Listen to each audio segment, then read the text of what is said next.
அனைவருக்கும் காலை வணக்கம். இன்றைய ஒரு மைண்ட் நிகழ்ச்சிக்கு உங்களை வரவேற்பதில் மகிழ்ச்சி கொள்கிறேன். அனைவரையும் வரவேற்கிறேன். இன்றைக்கு வாரந்தோறும் வள்ளுவம் ரொம்ப நாள் ஆச்சு நம்ம பார்த்து. அதிகாரம் 83 கூடா நட்பு. இதோட நட்போட அதிகாரம் 5வது அதிகாரம் சொல்லியிருந்தார். அந்த 5 அதிகாரத்துல இன்னைக்கு கடைசி அதிகாரம் நம்ம பேச போறோம். இந்த கூடா நட்புல என்ன சொல்றாரு அப்படின்னா, மனசுல ஒண்ணு வச்சுக்கின்னு வெளியில பலர் பேசுவாங்க. அந்த நட்பு தான் கூடா நட்புன்றாரு. பலர்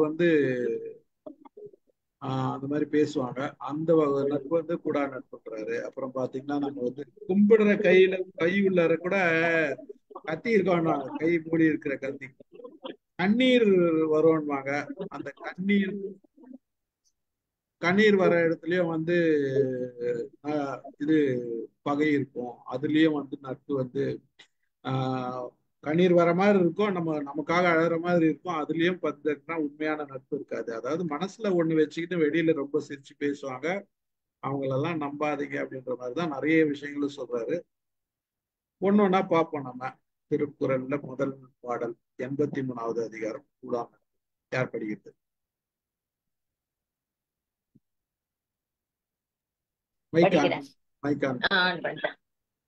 அதிகாரம் 83 கூடா நட்பு. சீரிடங்காணின் எரிதற்கு பட்டடை நேரா நிறந்தவர் நட்பு. சீரிடங்காணின் எரிதற்கு பட்டடை நேரா நிறந்தவர் நட்பு. அகத்தே பொருந்தாமல் புறத்தே பொருந்தி நடப்பவரின் நட்பு தக்க இடம் கண்ட போது எரிவதற்கு உரிய பட்டையாகும். வரதராசனார் சொல்றாரு. பட்டறை இல்ல, பட்டைதான்.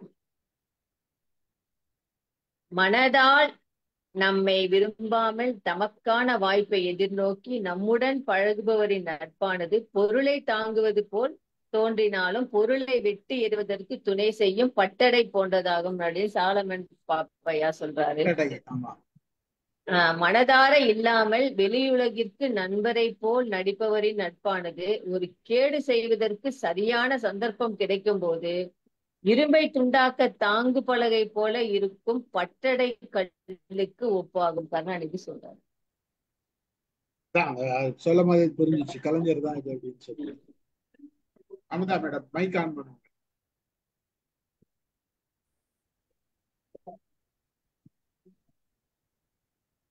அது சரிதாங்க சார். இந்த கொல்லம் சொல்றாரு. என்னம்மா காதுல விழலையா? இல்ல வீடுமா, நீங்க பேசு. இந்த கொல்லம்பட்டறையில இந்த பட்டடைன்னு ஒண்ணு வச்சு ஓங்கி அடிப்பாங்க. அந்த இரும்பை துண்டாக்குறதுக்கு அதுக்கு ஒரு பகுதி மாதிரி ஒரு இடம் இருக்கும். அந்த மாதிரி அந்த பட்டடை மாதிரி இருக்கக்கூடியவர்களாக இவர்கள் இருக்கிறார்கள் அப்படின்னு சொல்றாரு. ஏன்னா கூடவே நம்மளோடயே இருப்பாங்க. அவங்கதான், அதாவது இந்த துரோகம் அப்படிங்கறத நம்ம பார்க்கலாம். துரோகிகளை தான் ஒரு கூடா நட்புன்னு சொல்றாரு. அததான் துரோகம் தான். இது கூடவே இருந்து நமக்கு துரோகம் பண்றவங்க அவங்களதான் கூடா நட்பு. அவங்கள நம்ம சேர்க்கக்கூடாது அப்படின்னு சொல்றாரு. துரோகம் பண்றவங்க யாருன்னு பார்த்தா நம்மளோட கூட பிறந்தவங்களா இருப்பாங்க, நமக்கு ரொம்ப நெருக்கமானவங்களா இருப்பாங்க, நம்மளோட ரொம்ப பழகக்கூடியவங்களா இருப்பாங்க. அந்த மாதிரி இருக்கிறவங்க தான் துரோகம் பண்ணக்கூடிய ரொம்ப நெருக்கமான உறவு உள்ளவங்க தான் பெரும்பாலும் இருப்பாங்க. அதனாலேயே தானே நிறைய இன்னைக்கு குடும்பங்கள் கூட்டு குடும்பங்கள் வேண்டான்னு போறதுக்கு காரணம் சார். இன்னைக்கு சொல்றாங்க, அன்னைக்கு ஒரு அம்மா பேசும்போது சொல்றாங்க, இந்த தவறுகள் இளம் பிராயத்துல சில பேருக்கு ஏற்படக்கூடிய தவறுகளுக்கு காரணமா இருக்கக்கூடியவங்க உறவினர்கள் தான் அப்படின்னு அன்னைக்கு ஒரு அம்மா அவ்வளோ பேச்சு பேசுனாங்க சார். அந்த மாதிரி இந்த கூட இருக்கக்கூடியவர்கள் அது ஒரு துரோகம் தானே சார். அது ரொம்ப நெருங்கி பழகுற மாதிரி கூடவே இருந்து நம்ம குடும்பத்துக்கே கேடு விளைவிக்க கூடியவர்கள், அப்படிப்பட்டவங்க அந்த குடும்பத்தை உடைக்கிற மாதிரி அந்த பட்டடை போன்றவர்கள் தான் அவங்க அப்படின்னு அவர் குறிப்பிடுறாரு. உள்ளத்தால நட்பு கிடையாது, உதட்டளவுல நட்பு. அந்த மாதிரி இருக்கக்கூடியவர்களினுடைய நட்பு நமக்கு தேவையே இல்லை. எவ்வளவு கொடுத்தாலும் தேவையில்லைங்கிறது தான் நம்ம இதன் மூலம் புரிந்து கொள்வது. நம்ம வினை தீர்த்தான் சார் வந்துட்டாங்க. அவங்க ஏதாவது இன்னும் சொல்லுவாங்க அப்படின்னு நினைக்கிறேன். சக்கரமணி சார் ஏதாவது இந்த சொல்றாங்க? சமயம் பார்த்து காலை வாங்குறவங்க. ஆமாம்மா, பெரும்பாலும் அந்த மாதிரி துரோகி தாம்மா. அந்த கூடா நட்பே துரோகி தான், துரோகம் பண்றவங்க தான். அவங்கள நாம கூட வச்சிருந்தோம் அப்படின்னா நிறைய அலுவலகங்கள்ல கூட பாருங்க, அந்த வேலை போறதுக்கு காரணமா இருக்கிறவங்க கூட நமக்கு நெருக்கமானவங்களா தான் இருக்கும். நம்மளை பத்தி போய் நண்பர்களை விடமா ஆ, நண்பர்களோட உறவினர்கள் தான் இப்படி கூடவே இருந்து கால் வர்றது. ஆமா இருக்காங்க. நண்பர்கள் கூட சில நண்பர்கள் உண்டுங்க சார். அதனாலதான் இவர் நட்புல கொண்டு வந்து நண்பர்கள் உண்டு, கண்டிப்பா நண்பர்கள் இருக்காங்க. ஆமா, இப்ப நண்பர்களை விட உறவினர்கள் அதிகமாயிட்டு வர்றாங்கன்னு சொல்ல வரேன். இந்த உறவினர்கள் தான் உறவினர்கள் இருக்காங்க, நண்பர்கள் இருக்காங்க. எல்லாருமே இன்னைக்கு அந்த மாதிரி மனிதர்களை தான் நம்ம பகைவர் அப்படின்னாவே, நமக்கு எதிரின்னாவே நம்மளை பற்றி தெரிந்தவர்கள் மட்டும்தான், நம்ம கூட பழகினவர்கள் மட்டும்தான் பகைவரா இருக்க முடியும். வேற யாரையும் பகைவரா இருக்க முடியாது. ரோட்ல போற சும்மா வந்து நமக்கு பகைவரா இருப்பான், சண்டை போட்டான்னா ஒரு நாளோட போயிடும், ஒரு மணி நேரத்தோட போயிடும், அரை மணி நேரத்தோட போயிடும், அடுத்த நாள் மறந்துட்டு அவன் வேலையை போயிடும், நம்மளும் அவன் வேலையை போயிடும். ஆனா நம்மளோட பழகி, நெருங்கி பழகி, எப்பொழுதும் நம்மளோட பயணிக்கிறவங்களால நமக்கு வந்து இனிமையா மாற முடியும். அது மாற்றங்கள் நடக்குது. இதுதான் உண்மை. அவங்களதான் நம்ம நண்பர்ன்றா, நம்ம நெருங்கி பழகிறவங்க தான். நெருங்கி பழகினால் அவர்கள் சரியில்லை சார். அப்படியா? ஆமா, ரெண்டு சவுண்ட் வருது.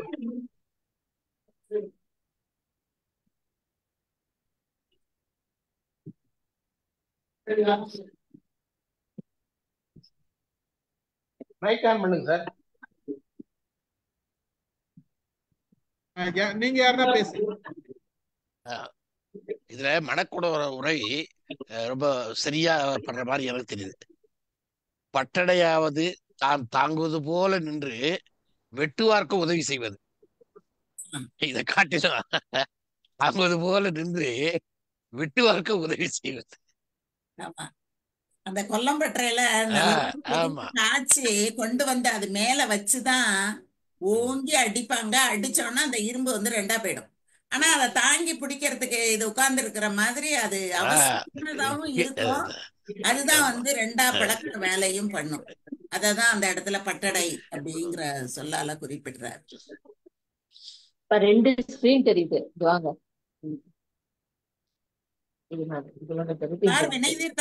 சொல்லுங்க. ரொம்ப மகிழ்ச்சி. எனக்கு வேற ஒரு உரையில இருந்து உடனே ஓடியாந்துட்டேன். ரொம்ப நல்ல கருத்து நீங்க சொல்லிட்டு இருந்தீங்க. துரோகம், அப்புறம் அந்த கூட இருக்கவங்களே தான் இது பண்றது. அதுக்கு இன்னான்னு அர்ப்பதுல ஒண்ணு சொல்றாரு, அடைக்கல பொருள் வவ்வுதல் இன்னாங்கிறார். அடைக்கல பொருள் வவ்வுதல் இன்னா, அது சாதாரண வார்த்தை இல்ல. இந்த அரசாங்கத்தை அடைக்கிறவங்க, அரசாங்கத்திட்ட நம்ம நாட்டை கொடுக்குறோம், அவன் சாப்பிடுறான். அடைக்கல பொருள் வவ்வுதல் என்ன, நீங்க சொல்றது மாதிரி உறவினர்கள் தான் அத்துமீறாங்க அப்படின்னு சொல்றாங்க. அடைக்கலமா அந்த பிள்ளை நம்மள்கிட்ட கொடுக்குறாங்க, அதுட்டு இவன் அத்துமீறான். அதான் சொல்றாரு அவர். அதாவது சீச்சி இந்த சிறியவர் செய்கை செய்யான்னு பாரதி சொல்லுவான். அதாவது அவங்கிட்ட அடைக்கலம் கொடுத்தா கோயில் பூசை செய்வார், சிலை கொண்டு வித்தல் போலேனார். அது மாதிரி இந்த துரோகம், அதுக்கு கரெக்டான வார்த்தை மனம் ஒட்டல அப்படிங்கறதுதான் இந்த அதிகாரம். அவரே, நான் இந்த அதிகாரத்தை ரொம்ப நேரம் பார்த்தேன். சார் நேற்று போட்டதுக்கு அப்புறம் இன்னைக்கு மத்தியானம் என்னுடைய அந்த பேச்சு கூட முதல்ல பேசியிருந்ததுனால அதை பாத்துக்கலாம்ட்டு இந்த அதிகாரத்தை பார்த்தேன். அந்த கூடாங்கிற போது அவர் என்ன சொல்றாரு, மனம் கூடவில்லை அப்படிங்கறதா கடைசி வரைக்கும் சொல்றாரு. அதாவது அது உள்ளத்து சேர்ந்தாதான் நட்பு இல்ல, அதான் உணர்ச்சி அப்படிங்கிறாங்கல்ல. உணர்ச்சி பழகுதல் வேண்டாம், உணர்ச்சி தான் தரும்னாரு. அந்த உணர்வு உள்ளத்துல உணர்றது, அதான் சொன்னாரு சீரிடம் முகநக நட்பது நட்பன்று. அந்த இதுவும் அப்படிதான். இங்க நான் கூட முதல்ல கூட நட்புன்னு பேரை பாக்குற போது ஏதோ அவனோட சேரக்கூடாது, நம்ம அவனோட சேராத இவனோட சேராதுன்னு சொல்றோம்ல, அதாவது பெசிமிஸ்டோட சேராத அப்படிலாம் சொல்றோம். அந்த மாதிரி கூடாத நட்புன்னு நினைச்சேன்.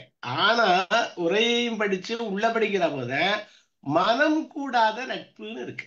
அவனுக்கு மனம் பொருந்தல, அவனை நம்ம நட்புலாம் ஆக்கிக்க முடியாது. மனசுக்குள்ள ஒண்ணு, நீங்க சொன்ன துரோகம்ங்கிறது என்ன, மனசுக்குள்ள ஒண்ணு வச்சிருக்கேன், அதைத்தான் கடைசி வரைக்கும் சொல்லிக்கிட்டு வர்றாரு.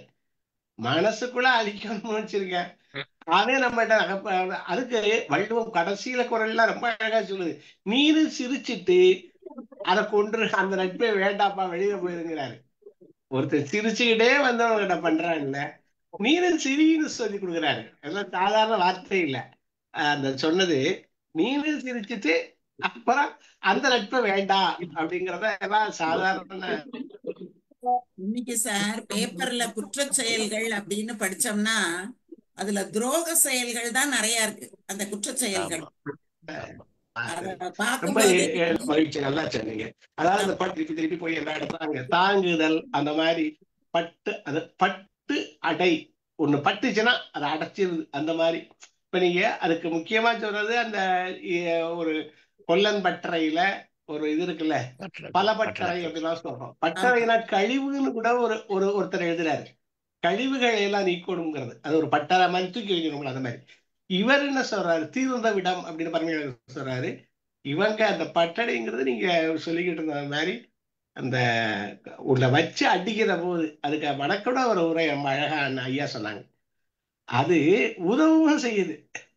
அந்த அடிக்கிற போது தாங்கிக்கிட்டு அடிடான்னு சொல்லுது இல்ல, ரொம்ப நல்லா இருக்கு, ரொம்ப மகிழ்ச்சி. தொடருங்க. அடுத்த குரல் படிச்சிடுவோம். இப்ப கேக்குதுல்ல ஒழுங்கா? இப்ப கொஞ்சம் பரவாயில்ல சார், தெளிவா கேக்குது குரல். இந்த கொஞ்சம் ஏதோ கொஞ்சம் விட்டு விட்டு வருது, ஏதோ ஒரு பிரச்சனை இருக்கு. அவ்வளவா இல்ல. சரிங்க, முதல்ல அடுத்தது படிக்கிறேன் நானு. இனம் போன்று இனம் எல்லார் கேண்மை மகளிர் மனம் போல வேறுபடும். இனம் போன்று இனமல்லார் கேண்மை மகளிர் மனம் போல வேறுபடும். இனம் போலவே இருந்து உண்மையில் இனம் அல்லாதவரின் நட்பு பொது மகளிரின் மனம் போல உள்ளொன்று புறம் ஒன்றாக வேறுபட்டு நிற்கும். இனம் போலவே இருந்து உண்மையில் இனம் அல்லாதவரின் நட்பு பொது மகளிரின் மனம் போல உள்ளொன்று புறம் ஒன்றாக வேறுபட்டு நிற்கும். உள்ளொன்று வைத்து புறம் ஒன்று. பொது மகளிர் அப்படிங்கிறது பூசி மொழிகிறது மாதிரி நம்ம உரையாசிரியர்கள் பூரா எழுதுறாங்க. அது அப்புறம் பேசுவான். நீங்க அந்த இனம் போன்று இனமல்லார் கேண்மை, அதாவது நட்பு போல இருக்காங்க, ஆனா நட்பு உள்ளத்துல இல்ல. அவனுடைய உறவு கேண்மைனா உறவு, அது மகளிர் மனம் போல மேறுபடும். பொது மகளிருக்கு என்ன, மனசுல ஒருத்த மேல ஆசை இருக்கிற மாதிரி நடிக்கிறா, ஆனா அவளுக்கு ஆசை பொருள் மேலதான் ஆசை, அதனால மகளிர் வேறுபட்டுங்கிறார். இதுல அந்த குரல்ல பொது மகளிர்னு வார்த்தை வரல இல்லைங்களா ஐயா? வரல. அதுக்காகதான் உங்களை கேக்குறேன். எடுத்துக்கணும் சார். வெறும் பொதுவானது மகளிர் தான் அவர் சொல்றாரு, மகளிர் மனம் போல வேறுபடும். ஆனா அது நம்ம அப்படி எடுத்துக்க முடியாது. மகளிர் அப்படின்னு சொல்லும் போது கூடாது. ஆமா, அது அப்படி மகளிர் குடும்பத்துல இருக்கிற பெண்கள் அந்த மாதிரி இருக்க மாட்டாங்க. கணவனுக்காக குடும்பத்துக்காக தன்னையே கொடுக்கறவங்க தான் அப்படிப்பட்ட மகளிர் தான் உண்மையாவே இருக்கக்கூடியவங்க. இந்த மாதிரி உள்ளத்துக்குள்ள ஒண்ணு வச்சுக்கிட்டு வெளியில ஒண்ணு பேசுறாங்க, அவன் பொருள் மேலேயே விருப்பத்தோட இருக்கிறாங்க. சில திருமணங்கள் கூட அப்படி நடக்குது இல்ல சார்? பணத்துக்காக கல்யாணம் பண்ணிக்கிறது, அவனை கல்யாணம் பண்ணிக்கிட்டு உள்ளார ஒண்ணு பேசுறது வெளியில ஒண்ணு பேசுறது திருமணங்கள்ல நம்ம பார்க்கலாம். இன்னைக்கு இப்ப யூடியூப் வந்த பிறகு எல்லாம் அப்படியே வெட்ட வெளிச்சமா நமக்கு தெரியுது, நிறைய விஷயங்கள் நமக்கு தெரியுது. அந்த மாதிரி பணத்துக்காக திருமணம் பண்ணிக்கிட்டு போய் நல்ல ஒரு வாழ்க்கை வாழாம இருக்கக்கூடிய பெண்கள்லாம் இருக்காங்களே, அவங்கள பொது மகளிர் மாதிரி தான் நம்ம எடுத்துக்க முடியுமே தவிர அவங்கள மகளிர் அப்படி இப்ப மகளிர் பேருந்து அப்படின்னு போடுறாங்க. அப்ப நம்ம வள்ளுவர் சொன்ன மகளிரை போய் எப்படி நம்ம எடுத்துக்க முடியும்? ஆனா பொருள் கொள்ளும் போது இந்த இடத்துல அப்படிதான் பொருள் கொள்ளணும். நம்ம இது ஆண்களுக்கு பொருந்தாதாமா? ஏன் ஆண்களுக்கும் பொருந்துமே, ஏன் பொருந்தாது? அதுதானே திருவள்ளுவரே அப்படித்தானே படிக்கிறாரு, பெண்கள் மேலதானே போடுறாரு. அதுதான் எனக்கு வருத்தமா இருக்கு. ஏன்னா அதான் அவருடைய உண்மை. காலத்துலமா பரத்தமை ம் இருந்தது, பொதுமகளிர் இருந்து- நிறைய பேர் இருந்தாங்க. அதுக்கு என்ன காரணம் அப்படின்னா, போருக்கு போறவங்க நிறைய பேர் இருந்தாங்க. அப்போ போர்க்களத்துல நிறைய ஆண்கள் வந்து இறந்து போனாங்க. பெண்களின் எண்ணிக்கை மிக அதிகமாக இருந்தது. அதனால இந்த மாதிரி பெண்கள் வந்து இருந்தாங்க. அவர்களினுடைய தேவை இருந்தது. அதுக்காக தான் அதை வந்து அவர் சொல்றாரு. சங்க இலக்கியங்கள்ல நிறைய பாடல்கள்ல இந்த பரத்தமையை பத்தி அவர் வந்து குறிப்பிடுறாரு. அதனால நாம வந்து அந்த மாதிரி அந்த காலகட்டம் அப்படி இருந்திருக்கு. ஆனா இன்னைக்கு நம்ம பார்க்கும்போது பணத்துக்காக கல்யாணம் பண்ணிக்கிற பெண்கள் அப்படிதான் நம்ம நிறைய பார்க்க இருக்குமா, முடியும். நிறைய இருக்குமா. வேற எதுவும் இருக்காது, பணம் மாத்திரமே குறிக்கோளா இருக்கும். இல்ல இப்ப அஹ், ரெண்டு பேருக்கு பொதுவிலதான் நம்ம வைக்கணும். நன்னேன் ஆ, பரத்தனின் மார்புங்கிறார். எல்லாரும் பாக்குறாங்க, அதனால உன்னுடைய மார்பை நான் இதுங்க மாட்டேன்னு அவ சொல்றா. அதனால பரத்தமைங்கிறத எல்லாமே இருக்கு. ஆனா நம்ம பொருள் கொள்ற போது இங்க மகளிருங்கிறதுக்கு என்ன ஆழம் பார்த்தாலும் ஆழம் பார்க்கலாம். பெண்ணா மனதினுடைய ஆழத்தை புரிஞ்சுக்க முடியாதுங்கிறாங்க. வளையாபதியில ஒரு இடத்துல வருதுன்னு பரிமேலழகர் எழுதுறாரு. மகளிர் இது ஒரு ஒரு வேறுபடலாம் அப்படின்னு எழுதுறாரு. ஆனாலும் நம்ம இன்றைக்கு அதாவது கற்பு நிலைன்னா ரெண்டு பேருக்கு அதை பொதுவில் இப்போம்னு தான் பார்க்கணுங்கிறது ஒன்று. பொது மகளிர்ங்கிறது தான் பொருத்தமாவும் இருக்கு. அதனால நம்ம பொது மகளிர்னா ஏன்னா உரை சொன்ன அவ்வளவு பேரை யாரு ஐயா இதுல வந்து பரிமேலழகர் உரை இன்றைக்கு கொஞ்சம் உரை சொன்ன வித்தியாசமா இருக்குது 50 பாருங்க. பேரும் பொது மகளிர் தான் எழுதுறாங்க. ஆனா இல்ல நீங்க மகளிர் பரிமேலழகர் தான் இருக்கு, அதை வச்சுதான் பொருள் கொள்ளணுங்கிறதுதான் உண்மை. இல்ல பரிமேலழகர்ல அப்ப பொதுமகள் என்ற வார்த்தையை கொண்டு வரல ஒரு அவரு. காலநிலை இருக்கு. அது அந்த நிலைகள்ல அவங்க சொல்றதுக்கு அது அவர் வாய்ப்பா இருந்திருக்கு அந்த காலம். அவ்வளவுதானே ஒழிய அது இல்ல நோக்கம்ங்கிறத நம்ம வச்சுக்கணும். சக்கரபாணி சார் அவர் என்ன எழுதுறாருங்க பரிமேலழகர்? அவர் என்ன சொல்றாருன்னா, இல்ல மகளிர் மனம் போல வேறுபடும் அவ்வளவுதான், வேற இடம்பெற்றார். இல்ல அவ்வளவுதான். பெண் மனம் இல்ல. பேதின்னு உருப்படுவன் என்னும் எண்ணில் ஒருவன் அப்படின்னு சொல்லிட்டு பொதுவா மகளிர் மனம் போல வேறுபடும் ஒண்ணு சொல்லுவாங்க. பொதுவா பெண்கள் மனசுல 1000 இருக்கும், அதை கண்டுக்கிறது கஷ்டம் அப்படி இப்படி பொதுவான பொது வழக்கா பேசுவாங்க. இது வந்து நட்பு கூடா நட்பு. இந்த நட்பு வந்து ஒரு பெண் மற்றொரு பெண்ணோட வச்சிருக்க அந்த ஃப்ரெண்ட்ஷிப் வந்துட்டு அடிக்கடி இது இவன் நல்லவன் இல்லை அவர் நல்லவன் இப்படி மாறுபடும் அந்த கருத்துல இருக்குமா என்னன்னு தெரியல. மகளிர் மனம் போல வேறுபடும். இது பொது மகளிரோ விலை இல்ல மகளிரோ அதை இத சொல்லல. இத வந்து இவங்க வந்து தப்பா அதாவது மகளிர் மனம் போல வேறுபடும்னா மகளிர் மனசை நம்ம வந்து பெரும்பாலும் புரிஞ்சிக்க முடியாது. அததான் சொல்ல வரேன் நான். புரிஞ்சிக்க அதுதான் முடியாத நிலையில தான் ஆஹ் இருக்கும் அந்த அதுதான் நானும் சொல்ல வரேன். தான் அவர் சொல்லியிருப்பாரு. இவங்க எல்லாருமே அந்த பெண்மையை சொல்றதுக்கு பதிலா நான் என்ன நினைக்கிறேன், பொது கருத்தை வந்து நம்ம வந்து காலங்காலமா சொல்லிட்டு இருக்கோம், புரிஞ்சுக்க முடியாது புரிஞ்சுக்க முடியாதுன்னு சொல்லிட்டு இருக்கோம். புரிந்து கொள்ளக்கூடிய கணவன் மனைவியர்கள் எத்தனையோ பேர் இருக்காங்க. என் மனைவிக்கு இது பிடிக்கும், என் மனைவி இதை செய்வா, என் மனைவிக்கு இந்த உறவுகளை தான் பிடிக்கும், இவங்களை பிடிக்காது, எல்லாமே தெரிந்து வைத்திருக்கக்கூடிய ஆண்கள் இருக்காங்க. அப்ப புரிந்து கொள்ள முடியவில்லை என்று சொன்னால் அது பெண்களின் மீது தவறா ஆண்களின் மீது தவறான்னு நீங்க பார்க்கணும். ஆண்கள் புரிந்து கொள்ள முயலுவதில்லை. இல்ல இந்த இந்த இன்றைக்கு நீங்க சொல்றது 100% நான் உடன்படுறேன். ஏன்னா மனம்ங்கிறது இன்னைக்கு காம்ப்ளெக்ஸ்ங்கிறது நம்ம அவன் அன்னைக்கு சொன்னானே ஒழிய இப்ப ஆணுடைய மனத்தையும் புரிஞ்சுக்க முடியாது. ஆமா, மனத்தை புரிஞ்சுக்கிறது ஒரு பெரிய கலை. அதான் மன வழக்கலைங்கிறான்.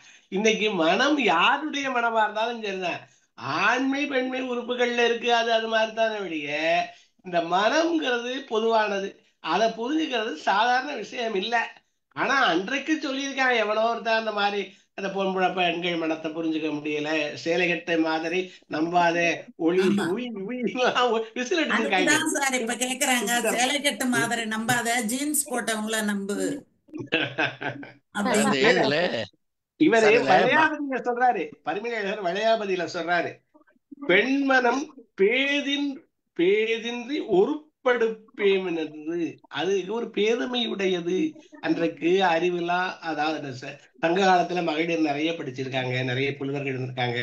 ஒரு காலத்துல அவர்களுக்கு அந்த அச்சம் மடம் மனம் பயிர்ப்பெல்லாம் சொல்லி வச்சிருக்காங்கல்ல, அந்த மடம் அப்படிங்கிறது தெரிஞ்சும் தெரியாது மாதிரி நடிக்கிறதெல்லாம் அங்க இருக்கு. அந்த மடத்துல பல இது இருக்கு. மடம்ங்கிற அந்த சொல்லுல அவன் அவன் I am not over smart அப்படின்னு அவன் காமிச்சுக்குவான். ஓவர் ஸ்மார்ட்டா இருந்தா இவனுக்கு பிடிக்காது. அவ ஸ்மார்ட்டா இருந்தா எனக்கு பிடிக்காது. அவ மடம் எனக்கு தெரியாத மாதிரி இதை புடிச்சுதாங்களே அப்படின்னு கேக்குறா. இப்ப அந்த மானை புடிச்சுட்டாங்களேன்னு கேக்குறா. என்னால முடியாதுங்கிறத ஒத்துக்கிட்டு அவனுடைய வலிமையை அவ கூட்டுறா, அவனுடைய பெருமையை கூட்டுறா. அப்பதான் அந்த குடும்பம் நல்லா இருக்கும்னு. அதனால இதெல்லாம் ஒரு ரொம்ப காம்ப்ளெக்ஸான வார்த்தைகள். இப்ப கூடங்க நம்ம சார், இல்ல இப்ப கூட ஆனா நிறைய இடங்கள்ல பொண்ணு பார்க்க போகும்போது பொண்ணு போதும், ஸ்மார்ட்டா +2 படிச்சிருந்தா போதும், ரொம்ப படிச்சா பேசும் வேண்டாம் அப்படின்னு சொல்றவங்க இருக்காங்க.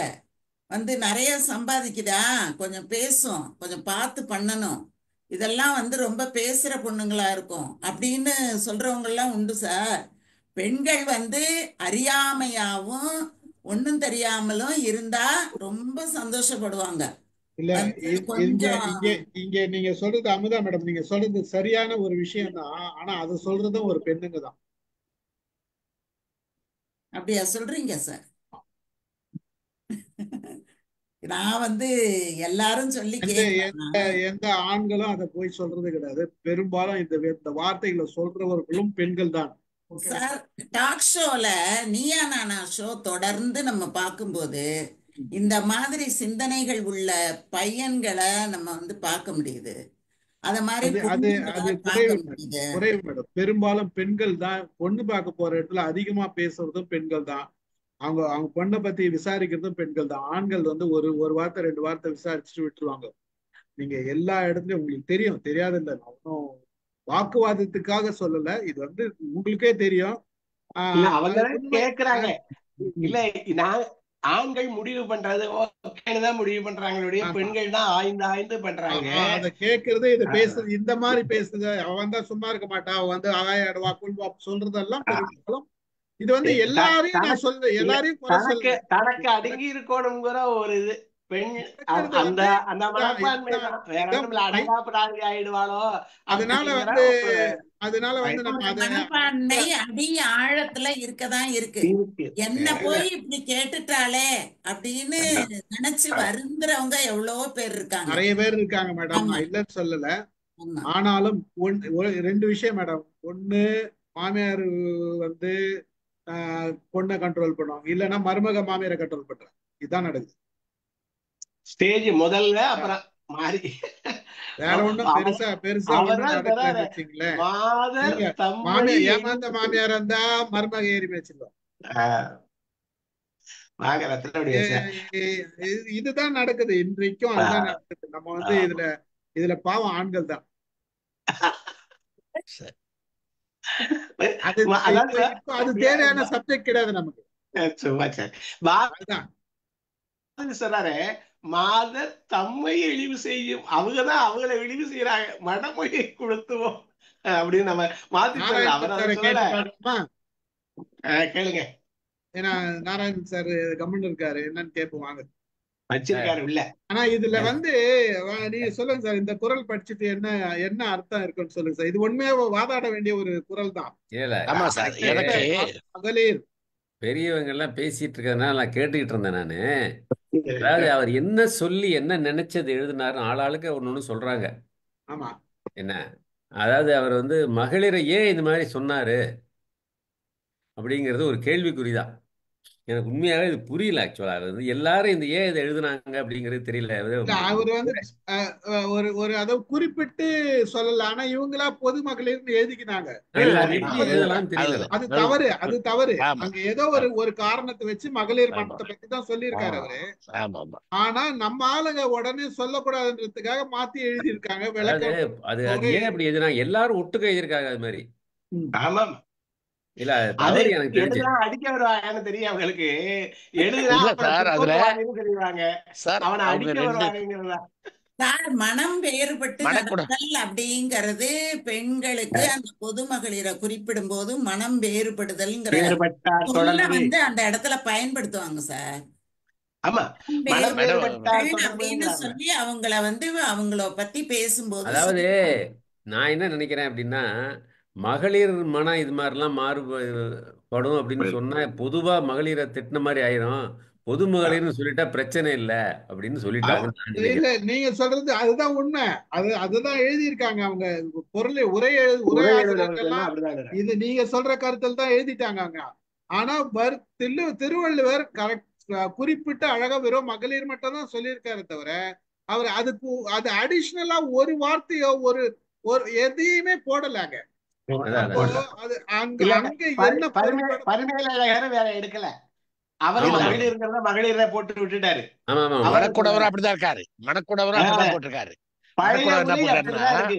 இப்ப புது உரை கலைஞர் என்ன எழுதியிருக்காரு? எதனா பொருள் எழுதியிருக்காரு? கலைஞர் வந்துட்டு பெண்ணின் பெருந்தக்க யாவுல கற்பெனும் திண்மை உண்டாக பெறின்னு வள்ளுவர் தான் எழுதியிருக்காரு. அப்படி உண்மையை உயர்த்தி பேசினவரு, வாழ்க்கை துணை அப்படின்னு சொன்னவரு, வாழ்க்கைக்கு துணை நலம்னு சொல்றாரு. அவரு அந்த வாழ்க்கையை நடத்திக்கிட்டு போறதுக்கு அந்த மனைவி வேணும்னு சொல்றாரு. அவ எப்படிப்பட்டவன்னு சொல்றாரு. அந்த இடத்துல எல்லாம் பெண் பெண் பெண்ணுன்னு தான் அவர் சொல்லிக்கிட்டே வராரு. அந்த மாதிரி சொல்லிக்கிட்டு வர்றவரு இந்த மாதிரி சொல்றாரு அப்படின்னு சொல்லும்போது நாம அந்த பெண் என்ற சொல்லுக்கும் மகளிர் என்ற சொல்லுக்கும் சில வேறுபாடுகளை நம்ம பார்க்கும்போது மனம் வேறுபட்டு நடப்பவர்கள் அவர்கள் அப்படிங்கறதையும் நிறைய அம்மா சொல்றது ரொம்ப உண்மை. வரவின் மகளிர் தான் எழுதுறாரு, அங்க பெண்ணை கொண்டாடல, அவரு பெண்ணுங்கிற வார்த்தையை கொண்டாடல. சரிதான். சரி, அடுத்தது கூட போகலாம். இதே டிஸ்கஷன் நிறைய இதுக்கு எண்டு கிடையாது. இதுல பொதுவாவே என்ன நினைக்கிறாருன்னா, ஆண்கள்னா அவங்களோட மனது ஒரு விதமா இருக்கும், பெண்கள்னா இன்னொரு விதமா இருக்கும். இந்த ரெண்டு பேருக்கும் உரிய ஒரு வித்தியாசம் இருக்குது இல்லையா? இந்த மாதிரிதான் இருக்கும் அப்படின்றதையும் நம்ம பொருளை எடுத்துக்கலாம்னு தோணுது. யாரையும் குறை கூற வேண்டாம். ஆமா சார், குறை கூற வேண்டாம்ங்கிறதுனால நீங்க எல்லாத்தையும் காம்ப்ரமைஸ் பண்ண முடியாதுங்க சார். இப்படி இருந்தா அப்படி இருந்தா குடும்பம் எப்படி நடக்கும்? ஆணும் பெண்ணும் இணைந்தது தானே குடும்பம். அப்ப ரெண்டு பேரும் வேறுபட்டு நடக்கிறாங்க அப்படின்னா அது எப்படி குடும்பமாக இருக்க முடியும் சார்? என்னதான் சொல்ல அதுல ஒரு சார் ஒரு டிரான்ஸ்லேஷன் போட்டிருக்காங்க. ஒரே ஒரு செகண்ட். ஒரு டிரான்ஸ்லேஷன் போட்டிருக்காங்க. Friendship of those who seem our kin but are not really kin will change from hour to hour like woman's mind. That's all. அவரு எந்த வித அவர் அப்படியே மொழிபெயர்த்துட்டாருன்னு வச்சுக்கீங்க. அப்படியே மொழிபெயர்த்துட்டாரு. இல்ல, இப்போ அமிதா மேடம் தான் அது மிக சிறந்த ஒரு விளக்கம் கொடுக்குறாங்க. அவங்க சொல்றதை நம்ம ஏத்துக்கோம். சொல்லுங்க மேடம். ஆனா கண்ணதாசன் வேற மாதிரி சொல்றாரு. ஆண்கள் மனமே அப்படித்தான், அது அடிக்கடி மாறும் இப்படித்தான். வந்த பாட்டு பெண்களை பத்தி பாடி ஒரு கிண்டல் பண்ற பாட்டு அது. அந்த பாட்டு எப்படி சார் நம்ம எடுத்துக்கிறது? ரெண்டாவது சார், அடிக்கடி சொல்லுவாங்க, கணவனுக்கும் மனைவிக்கும் இருக்கக்கூடிய உறவு நட்பாக இருக்க வேண்டும் அப்படின்னு சொல்லுவாங்க. அப்போ அந்த இடத்துல நட்பா இருக்கணும் அப்படின்னு சொல்லிட்டு வர்றவரு இங்க இந்த மாதிரி வேறுபட்டு நடந்தா அந்த குடும்பம் எப்படி இருக்குங்கிறது அவருக்கு தெரியாதா சார்? அதை எப்படி விட்டு விலக முடியும் சார்? எப்படி அந்த பெண் மகளிர்ங்கிற வார்த்தைய அம்மா சொல்றது ரொம்ப சிறப்பு தான். மகளிர்ங்கிற வார்த்தை இந்த இடத்துல போட்டாரு, அது சரி. பெண்ணுன்னு போட்டுக்கலாம்ல, பெண்ணுங்கிற வார்த்தை அதெல்லாம் மகளிர்னு போடுற இடமெல்லாம் அப்படிதான் வருதே ஒழிய மகளிர்னு வேற இடத்துல பெண்ணின் பெருமையை எல்லாம் சொல்ற இடங்கள்ல எல்லாம் வரல. என்கிட்ட புலவர் இளங்குமரனார் புக் இருக்கு. அவர் என்ன போட்டாரு? பொருட்பெண்டீர்னே போட்டார். அதான் எல்லாரும் அப்படிதான் இன்றைக்கு எழுதுறவங்க எல்லாம் அப்படிதான் போடுறாங்க. நான் சொல்றேன் போட்டிருக்காங்க. ஆமா, மனம்ங்கிறது இன்றைக்கு அது எல்லாமே காம்ப்ளெக்ஸா அது ஆணு பெண்ணுங்கிற வித்தியாசம் கிடையாது. இங்க மகளிர்னு போறாரு, பெண்ணுங்கிறதுக்கு நிறைய பெண்ணின் பெருமையெல்லாம் சொல்றாரு. அங்கெல்லாம் மகளிர் பெருமைன்னு சொல்லலையே, பெண்ணின் பெருந்தக்க யாவுலதானே சொல்றாரு. இங்கதானே மகளிர் தான் கொண்டாடுறாரு. அதனால பொது மகளிர்னு எடுத்துக்கலாம்.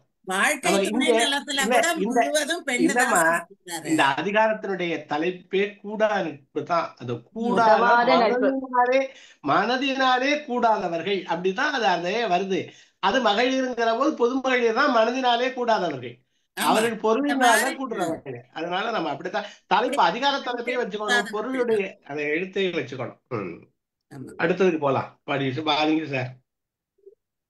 பல நல்ல கற்ற கடைத்து மனநல்லர் ஆகுதல் மாணார் கரிது. பல நல்ல கற்ற கடைத்து மனநல்லர் ஆகுதல் மாணார் கரிது. இவர் படிங்கன்னு சொன்னவரு இப்ப படிக்கிறத விட அனுபவம் தான் முக்கியம் அப்படின்னு சொல்ற மாதிரி இருக்கு எனக்கு. ஆமா இல்ல பண்புதான் முக்கியம் மாட்சிமை அப்படின்றாரு. படிப்பை விட பண்பு பண்புதான் முக்கியம்னு சொல்றாரு. மாணாக்கு அரிதுங்கிற அந்த மாட்சிமைப்பட்டவர்கள் பெருமைப்பட்டவர்களுக்கு அது எவ்வளவு படிச்சிருந்தாலும் அது அதாவது நல்ல ஆகுதல் அது அரிதுன்ட்டார். அதாவது பல பல நல்ல கற்றும் கற்ற கடைத்தும் இம்மனா போடுறாரு. எவ்வளவுதான் படிச்சிருந்தாலும் அது மாட்சிமைப்பட்டவங்க தான் மனசால நல்லவர்கள் ஆக முடியும், எல்லாராலையும் ஆக முடியாது. மனத்துக்கண் மாசிலனாதல் தான் சொல்றாரு. அந்த மனம் தான் முக்கியம்னு சொல்லிடுறாரு. நம்ம மைண்டு தான் அது முக்கியமான விஷயம். இது லட்சியனாயா நீ அப்படின்னு கேக்குறோம்ல, அதான் லட்சியனாயா நீன்னு கேக்குறோம்ல, அதுதான் படிச்சு என்ன பையன் அப்படிங்கிறோம்ல. அதுக்கும் இதுக்கும் சம்பந்தம் இல்லைன்றதுதான் அவர் சொல்றாரு. அதுதான் சொல்லிட்டு இருக்காரு. பல நேரங்கள்ல நம்ம வாழ்க்கையில பார்க்கிறது தான் எழுதியிருக்காரு. எடுத்துக்க வேண்டிய ஒரே கருத்து, யார் கூட எல்லாம் நம்ம நட்பை வந்து நம்ம யார் கூட எல்லாம் தொடரணும் தொடர வேண்டாம்ன்றதுதான். படிச்சதுனால அவன் நண்பன் கிடையாது. அவனோட குணத்தை பொறுத்து, அவன் எப்படி பழகுறாங்கிறத பொறுத்து நண்பன். இததான் நம்ம பாண்டியன் பரிசு அப்படிங்கறதுல பாரதிதாசன் எழுதும்போது அந்த அரசனோட அமைச்சனே அவனுக்கு அவ்வளவு கேடு விளைவிக்கிறான் அப்படிங்கறத நம்ம வந்து பாக்குறோம். அப்போ அவன் படிச்சவன் தான் அமைச்சன், அவன் அவ்வளவு படிச்சிருக்கான். ஆனா கூட அந்த அரசனுக்கு ஒரு கேடு விளைவிக்க கூடியவனாகத்தான் அவன் இருக்கான். சிவக சிந்தாமணி கதையும் அதை தான் சொல்லும். அந்த அரசன் அப்படி இருக்கான், அந்த அமைச்சனாலதான் அவனுக்கு கேடு விளைய போகிறது அப்படின்னு சொல்லுவான். அந்த மாதிரி அமைச்சன் அப்படிதான் நடந்துக்கிறான். அப்ப படிக்கிறதுனால ஒருத்தன் வந்து பெரிய அறிவாளி, அதனால அவன் வந்து எல்லாரோடையும் இணைந்து செயலாற்றக்கூடியவன், அவனோட நாம நட்பு வச்சுக்கலாம் அப்படின்னு சில பேர் சொல்லுவாங்க. அவன் வந்து ரொம்ப படிச்சிருக்கான், அவனோட சேருடா, உனக்கு படிப்பு வரும் அப்படின்னு எல்லாம் சொல்றதெல்லாம் உண்டுதான். ஆனா படிப்பை விட முக்கியம் நட்பை வந்து பாதுகாக்க தெரியணும், நல்ல விட்டு கொடுக்கறதுக்கு அந்த அந்த மாட்சிமை பொருந்தியவர்களாக இருக்கணும். நல்லா பார்த்திருப்போம், நம்ம பழகிருப்போம். பல நேரங்கள்ல நம்ம படிக்கும் போது பள்ளிகள்ல கூட நல்லா படிக்கிறவங்க அடுத்தவன் படிக்க கூடாதுன்றத மட்டும் உறுதியா இருப்பாங்க. ஆமா, நல்லா படிக்கிற பசங்க அவங்க அடுத்தவன் படிச்சு அவன் மார்க் எடுத்துட கூடாதுன்றதுல மட்டும் உறுதியா இருக்கான். அப்ப படிப்போட பயன் அங்கேயே அடிபடுது. அதுல சொல்லி அம்மா உங்களுக்கு தெரிஞ்சிருக்கும், இப்ப நல்லா படிச்சுனே இருப்பான், ஃபர்ஸ்ட் மார்க் வாங்குற ஒரு பையனோ பொண்ணோ வாங்கிச்சுன்னா அந்த பேப்பர் மத்தவன் பேப்பரை வாங்கி அவன் செக் பண்ணுவான். டீச்சர் எங்கடா மார்க் எங்கடா அதிகமா போட்டிருக்கானா இல்லையா, எங்கடா தப்பு கண்டுபிடிக்கலாமான்னு சொல்லிட்டு பேப்பரையே வாங்கி பாப்பாமா. அதெல்லாம் நடந்திருக்குமா ஸ்கூல்ல? ஆமா, நான் வீட்டுல படிச்சுட்டு வந்து இங்க படிக்கிற பிள்ளைங்களை கெடுக்கிற பசங்க உண்டு. பக்கத்துல உட்காந்துக்கிட்டு பேசிக்கிட்டு படம் வரைஞ்சுக்கிட்டு, முக்கியமா சார் எல்லாம் சினிமா ரசிகைகளா படம் ஒட்டிக்கிட்டு அதுக்கு கீழே எழுதிக்கிட்டு பாட்டு எழுதிக்கிட்டு அந்த கூத்தெல்லாம் பண்ணுங்க. கண்கொத்தி பாம்பு மாதிரி பார்த்துக்கிட்டே இருக்கணும். கொஞ்சம் நம்ம ஏமாந்தோம் அப்படின்னா விஜய் படத்தை ஒட்டி இவங்க படத்தை எல்லாம் ஒட்டி ஒரு ஆல்பம் தயாரிக்குங்க சார். உட்காந்துக்கிட்டு என்னடி பண்றீங்கன்னா ஆல்பம் தயார் பண்றோம். என்ன ஆல்பம் தயார் பண்றீங்கன்னு கிட்ட போய் பார்த்தாதான் தெரியும். இந்த படங்களை எல்லாம் ஒட்டி இந்த படத்துல இது இத்தனாவது படம், அது பாட்டு. நான் அந்த மாதிரி நோட்டெல்லாம் நிறைய பார்த்திருக்கேன் சார். நம்ம அம்மா அது தப்பு இல்லையம்மா, அந்த நேரத்துல அந்த பசங்களுக்கு வர வேண்டியது தானம்மா. அது தப்புன்னு சொல்ல முடியாது. அது தப்பு இல்ல. தப்பு எதுன்னா நம்மளை பத்தி ஆல்பம் பண்ணாதான் தப்பு, அடுத்தவளை பத்தி ஆல்பம் பண்ணா ரசிக்கலாம். இப்ப இருக்கிற பசங்க ப்ராஜெக்ட் ஒர்க் எழுதிடுவாங்க, ஆல்பம்னு சொல்ல மாட்டாங்க. ப்ராஜெக்ட் ஒர்க் அப்பெல்லாம் சார் நம்ம பண்ணுவோம். ஒரு பாடம்னா படங்களை எடுத்துட்டு வந்து அதை ஒட்டி அதுக்கானதெல்லாம் தயார் பண்ணி வைப்போம். நம்ம இன்ஸ்பெக்ஷனுக்கு கேட்பாங்க அப்படின்னுட்டு அதுக்கான படங்களை கொண்டு வர்றது, வெட்டுறது, ஒட்டுறதுன்னா இந்த பசங்க இந்த வேலை பண்ணும். அப்படியே சுத்திக்கிட்டே இருக்கணும். நம்ம கொஞ்சம் நகர்ந்தோம்னா நம்ம ஏமாந்து போயிடுவோம். அந்த மாதிரி இந்த படிக்கிற பசங்க கெடுக்கிறது ரொம்ப ஜாஸ்தி தான் சார்.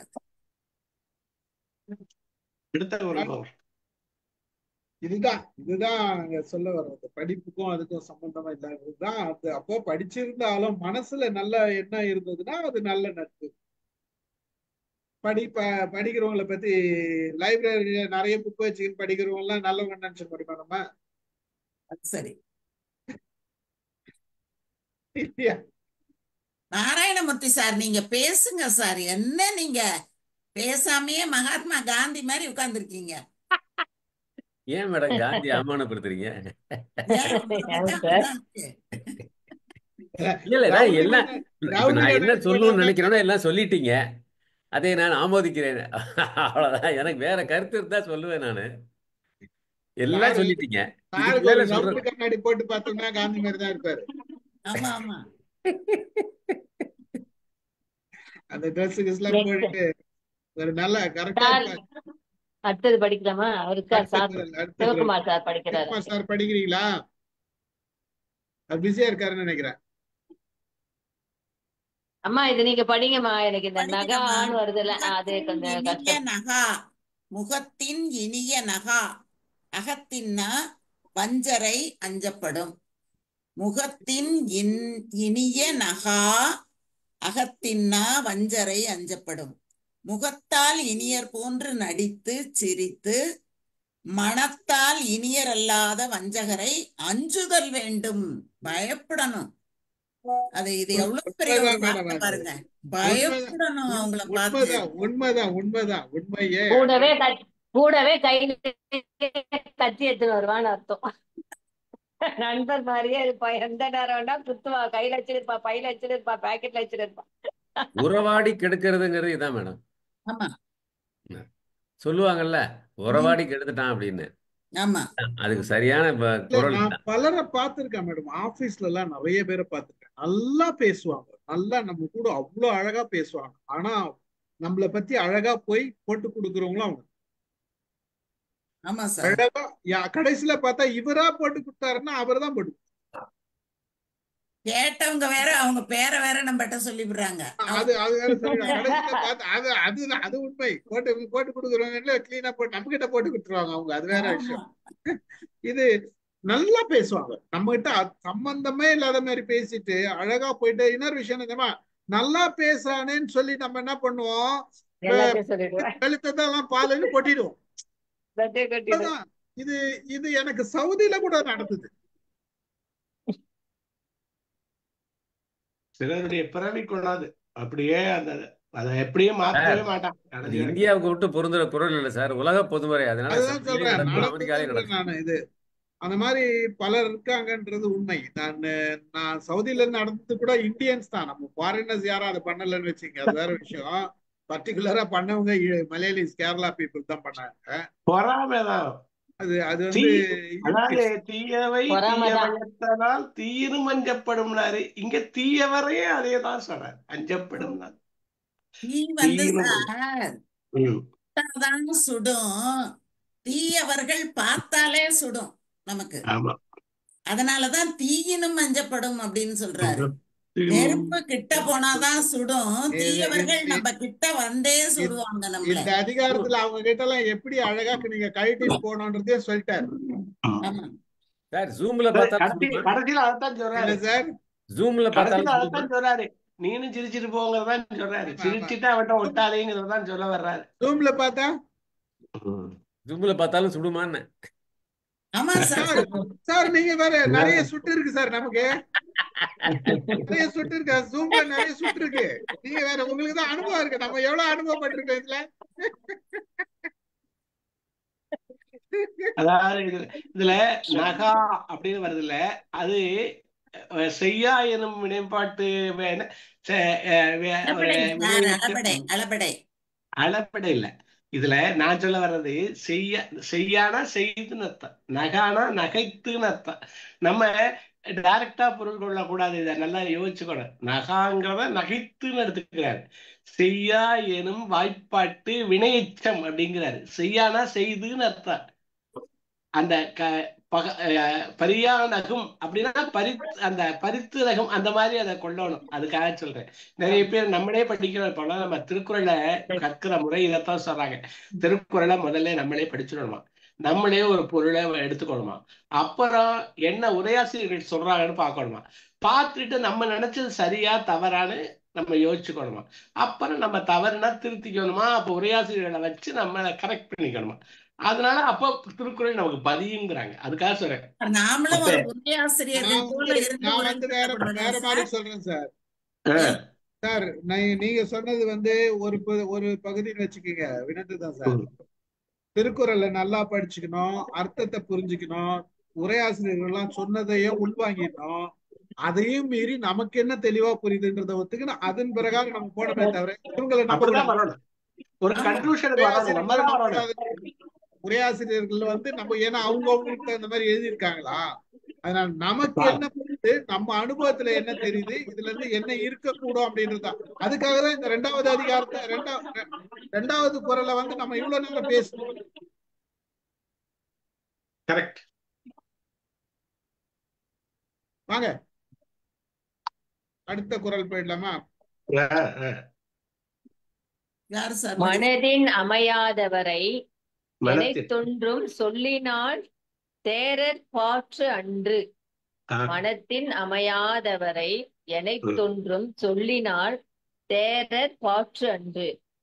மனதால் தம்மோடு பொருந்தாமல் பழகுகின்றவரை அவர் கூறுகின்ற சொல்லைக் கொண்டு எத்தகைய ஒரு செயலிலும் நம்பி தெளியக்கூடாது. வரதராசனார் சொல்றாரு. சாலமன் பாப்பையா மனத்தால் நம்மோடு சேராதவரை எந்த காரியத்திலும் அவர்களின் சொல்லை கண்டு நம்ப முடியாது. சாலமன் பாப்பையா மனம் வேறு செயல் வேறாக இருப்பவர்களின் வார்த்தைகளை நம்பி எந்த ஒரு தெளிவான முடிவையும் எடுக்க முடியாது அப்படின்னு சொல்லிட்டு கருணாநிதி சொல்றாரு. தேரற் பாற்றன்று அது தெளிந்து வாகாதே, முடிவெடுக்காதே, ஒரு செயலை அவங்ககிட்ட சொல்ல வச்சு செய்யாத அப்படிங்கறதுதான் நமக்கு கொடுக்குற பாடம்.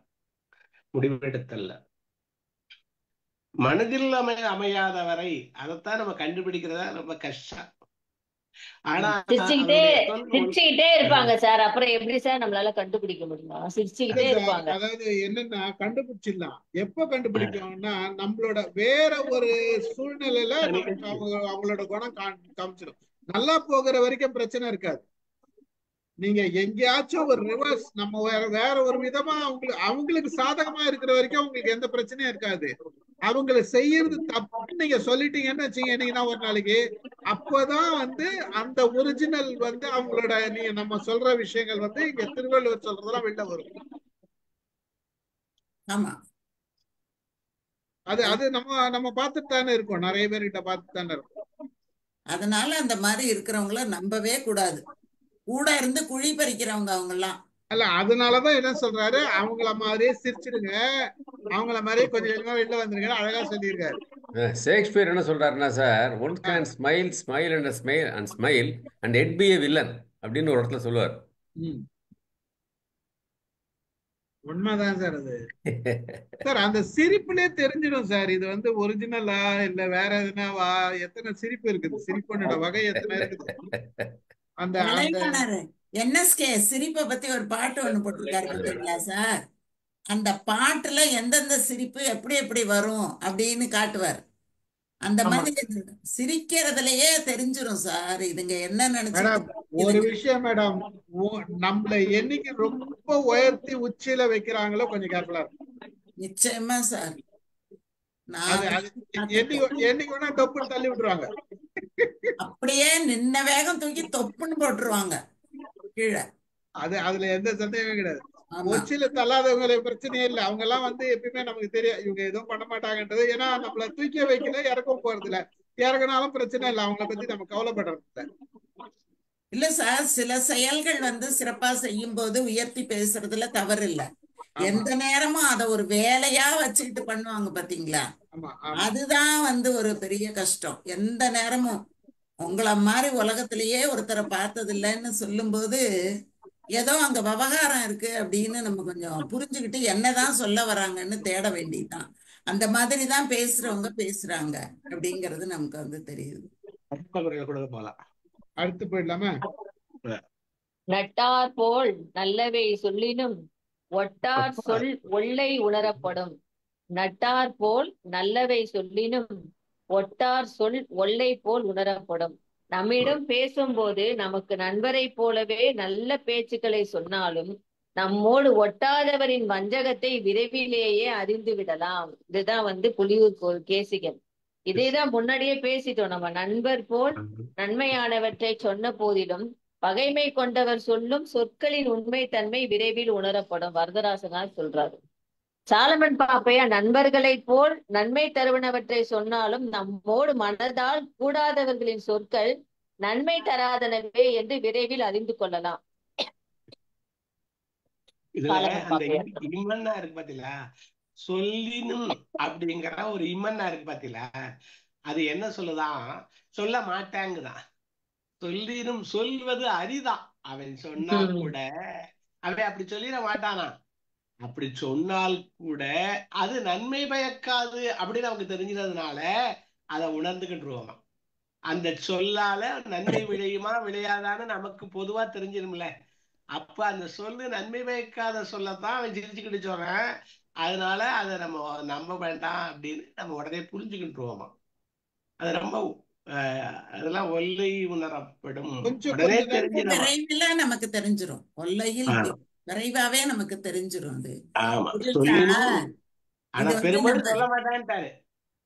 இத வந்து நம்ம பணம் எல்லாம் சேமிப்புல போடும்போது சார், இந்த கமிஷன் ஏஜென்ட் எல்லாம் வருவாங்க பாருங்க, அவங்களுக்கு கமிஷன் அதிகமா வர்றதுல கொண்டு போய் நம்ம பணத்தை போட்டுருவாங்க. அதுல நமக்கு தொகை குறைஞ்சிரும், அவங்களுக்கு ஆமா கமிஷன் அதிகமா கிடைக்கும். அந்த ஆமாமா மாதிரி ஆமாமா கூடவே இருந்து அப்படியே அற்புதமா பேசி இது உங்களுக்கு கரெக்டுமா. அப்படி பயன்படும் இப்படி பயன்படும் பாத்தீங்கன்னா ஒரே வருஷத்துல தெரிஞ்சிரும். அந்த ஆமாமா அவங்களோட கமிஷன் தாம்மா நிறைய எடுத்துருவாங்க. ஆமா இது இதுல அனுபவம் இருக்குமா. இதுல சிலது போட்டோம்னா கெட்டிக்காரன் புழுகு 8 நாள்னு சொல்றோம்ல, அந்த புழுகு சீக்கிரம் வந்துடும். கெட்டிக்காரன் புழுகு 8 நாளுங்கிறது ஒரு சாதாரண பழமொழி. அவே கெட்டிக்காரனா இருந்தா தெரிஞ்சிடும். எப்படி இருந்தாலும் நமக்கு அது வெளி வந்துடும். உங்களுக்கு அவன் சொன்ன பெனிஃபிட் கையில கிடைக்காதே அப்ப தெரிஞ்சிடும்ல. இன்னொருத்தர் வந்து ஆனா எனக்கு என்னன்னா சார், இவ்வளவு சீக்கிரம் அவங்க வந்து நம்மளை பத்தி தெரிஞ்சுக்குவாங்களே, நம்மளோட செயல் வெட்ட வெளிச்சம் ஆயிடுமேங்கிற ஒரு வெக்கம் வந்து அவங்களுக்கு வராதா சார்? அதானே மாணார்க்குங்கிறார்ல, அந்த மாணார்க்கு அரிது சொல்லிட்டாங்க. அவன் மாட்சிமை இல்லாத அது ஒரு வெக்கம் பண்ண மாட்டாங்களே விஷயம். வீடு பார்த்து தர அது பண்ண மாட்டாங்க. சொல்லுங்க சார். வீடு பார்த்து தர தரகர் இருக்காங்களே, அவங்களுக்கு உடனே கமிஷன் என்ன வருதுன்னு சொல்லிட்டு நம்ம ஒரு வீட்டை காட்டி விட்டு போயிட்டாங்கிறான் பாட்டு. அவன் என்ன மானத்தை பாக்குறது ஒண்ணும் கிடையாது. அவன் வருமானம் வந்துருது, அதோட நம்ம அந்த இடத்த விட்டு காலி பண்ணி போயிடுவான். நாம தான் பின்னாடி அது ஏதோ ஒண்ணு காட்டாண்டு. அது வந்து தொழில் சார். அது நம்ம நட்பு கிடையாது. அது வந்து தொழில். நம்ம அதை பார்க்க முடியாது. அவங்க வந்து தொழில் பண்றாங்க, அது அப்படிதான் இருப்பாங்க, அது வேற விஷயம். தொழில் பண்றவங்க நண்பர்களா இருக்கும் போது கூட இதே நிகழ்வு அங்கதான் பிரச்சனை. அவங்க யாரோடது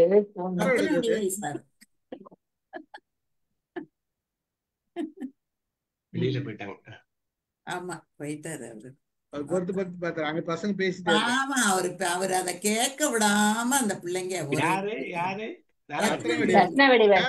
பேர பிள்ளைங்க தொந்தரல, அதெல்லாம் என்ன பண்றது மேடம், அதெல்லாம் அனுபவிச்சுதான் சார். அவருக்கும் கொஞ்சம் இவ்வளவு காலம் ஓடி ஓடி உழைச்சிட்டாரு. அதனால ஒரு விஷயத்த வந்து அவர் வந்து செய்யும் போது ஒரு மணி நேரம் அந்த பிள்ளைங்க கொஞ்சம் அவர் எவ்வளவு மகிழ்ச்சியா அதை வந்து எப்பவுமே தான் மேடம் இது நடக்கும், எப்பவுமே நடக்கும். எனக்கு ஆனா ரொம்ப பாவமா இருக்கும்மா. அவங்க வந்து ரொம்ப முடியாம ஒரு ப்ரோக்ராம ஒரு மகிழ்ச்சியா இருப்போம்னு வரும்போது அதுக்கு கூட இடம் கொடுக்காம இந்த மாதிரி பண்ண அந்த வீட்டுல இருக்கிறவங்க கொஞ்சம் தாத்தா கேட்கட்டும், நீங்க வாங்க இப்படி அப்படின்னு கூட்டிட்டு போனா அவருக்கு எவ்வளவு மகிழ்ச்சியா இருக்கும். போன் பண்ணி தாத்தா காதுல ரெண்டாவது குத்திட்டு வந்தேன் தாத்தா அப்படின்னு காதெல்லாம் போட்டு காமிக்கிறான். அவங்க கிட்ட பேச வேண்டியிருக்கு. வலிச்சுதா இல்லையா, ஆண் கத்தனையா ஊன் கத்தனையா, அதெல்லாம் ஜாலியா இருந்தேன். அந்த கணக்காரங்க ஒண்ணு சிங்கப்பெண் சொன்னாரு அப்படின்னு சொல்லிச்சு. இதெல்லாம் கேட்க சந்தோஷமா இருக்கு. குழந்தைங்க இப்பதான் அது அவசியம் சார், அது அவசியம். ஆனா வந்து இது உங்க கதை வேற, ரத்னவடிவேல் சார் கதை வேற. Okay okay. படிங்க சார். ஏழாவது 827 828 படிக்கணுமா? 7 சார். 7 சொல் வணக்கம் ஒன்னார் கண் கொள்ளற்க வில் வணக்கம் தீங்கு குறித்தமை யான். சொல் வணக்கம் ஒன்னார் கண் கொள்ளற்க வில் வணக்கம் தீங்கு குறித்தமை யான். இதுக்கு என்ன அர்த்தம்? 827. வில்லின் வணக்கம் வணக்கமாக இருந்தாலும் தீங்கு செய்தலை குறித்தமையால் பகைவரிடத்திலும் அவருடைய சொல்லின் வணக்கத்தை நன்மையாக கொள்ளக்கூடாது. புரியல? சொல்லுங்க. சார் வில் வில்ல வணக்கம் வளைக்கிறோம்ல சார், வில்ல எவ்வளவுக்கு எவ்வளவு வளையுதோ அவ்வளவுக்கு அவ்வளவு அம்பு வேகமா போகும். வில்ல வளையுதே, அது ரொம்ப வணங்கி இருக்கு அப்படின்னு நம்ம நம்ப முடியாது. அது அது வளையிற வேகம் தான் அதனுடைய எய்கிற வேகம். அந்த மாதிரி சில பேர் ரொம்ப வணங்கி அப்படியே கைய காலை குறுக்கிட்டு அப்படி நின்று, உங்களுக்கு இத சொல்லும் போது உங்களுக்கு என்ன ஞாபகம் சார் வருது? அந்த தூளி துரிக்க அந்த தூளி துரிக்க தில்லானா சொல்லுது. மோகனாம்பாள்ல வைத்தின்னு ஒரு கேரக்டர் வரும் பாருங்க, நாகேஷ் கேரக்டர். ஆமா ஆமா ஆமா. அப்படியே வணங்கி தாழ்ந்து அப்படி போய் நின்னு பேசுறது தானே வருது. அதனால சில பேர் இல்ல ரொம்ப அது அது அது ஜெயிச்சதுக்கு அப்புறம் என்ன பண்ணு, நிமிந்துக்கு வெள்ளு அவன் நிமிந்து நிப்பேன். அதாவது ரொம்ப குடிஞ்சு பண்ணிட்டு அது ஜெயிச்சிருச்சுன்னு வச்சுக்கீங்களேன், அப்படி நிமிந்து வளைஞ்சு இங்கிட்டு போயிருவேன். அருமையான அருமையான உதாரணம், அருமையான உதாரணம். Super super. சார் சொல்லால கணேசன் சொல்றாங்க சார், சொல்லுங்க கூலி சார். கும்பிடு போனவரோட நம்பாதே அப்படின்னுவாங்க சார். அதேதான் எவ்வளவு தூரம் விளைகிறானோ இல்ல, அது அவ்வளவு பொதுவா நம்ம ஒருத்தரை பார்த்து கூழை கும்பிடு போடுறான்றது கண்டுபிடிச்சது ஈஸி, ரொம்ப அது எளிமை. நம்ம கூடவே பழகிட்டு நமக்கு கூழை கும்பிடு போடுறது கூட தெரியாத மாதிரி போட்டுட்டு இருக்காங்க பாருங்க, அவங்கள கண்டுபிடிக்கதான் ரொம்ப கஷ்டம். அததான் உஷாரா ஆனாங்க சார், நம்மளோட திறமை என்ன, நம்ம எந்த லெவல்ல இருக்கோங்கிறது நமக்கு தெரிஞ்சிட்டுது அப்படின்னா அவன் எவ்வளவு சொன்னாலும் நம்ப மாட்டோம். நம்ம லெவல் நமக்கு தெரியும். அதனால அவன் என்ன பண்ணாலும் நீ என்ன வேணா வணங்கிட்டு போய் என்ன வேணா சொல்லிட்டு போ, என்னோட நிலைமை என்னன்னு எனக்கு தெரியும், இதுக்கெல்லாம் நம்ம அசர வேண்டாம் அப்படின்னு தன்னை உணர்றவன் எதை பத்தியும் கவலைப்பட வேண்டியதில்லை. அதை உணராதவன் இந்த வணக்கத்துக்கு ஆசைப்பட்டான்னு வச்சுக்கோங்க, அட நம்ம காலில் விழுற அளவுக்கு இறங்கி வர்றான்ப்பா, பரவாயில்ல கொஞ்சம் செஞ்சுட்டு தான் போவோமே அப்படின்னா சொல்லுவாங்க, போரோட கொடுன்னா வேரோட பிடிங்கிட்டு போறவனா இருப்பாங்க. அந்த மாதிரி நம்ம காலில் விழுகிற படம் நிறைய படம் நம்ம பார்த்திருக்கோம் டிவியில. காலில் விழுந்து ஊர்ந்து போய் கும்பிடுறதெல்லாம் நம்ம பார்த்துட்டோம், நம்ம பார்க்காதே கிடையாது. காலில் விழும்போது சார் காலை இழுக்க விழுறானா இல்ல காலில் நிஜமா கவுத்து விடுறதுக்கு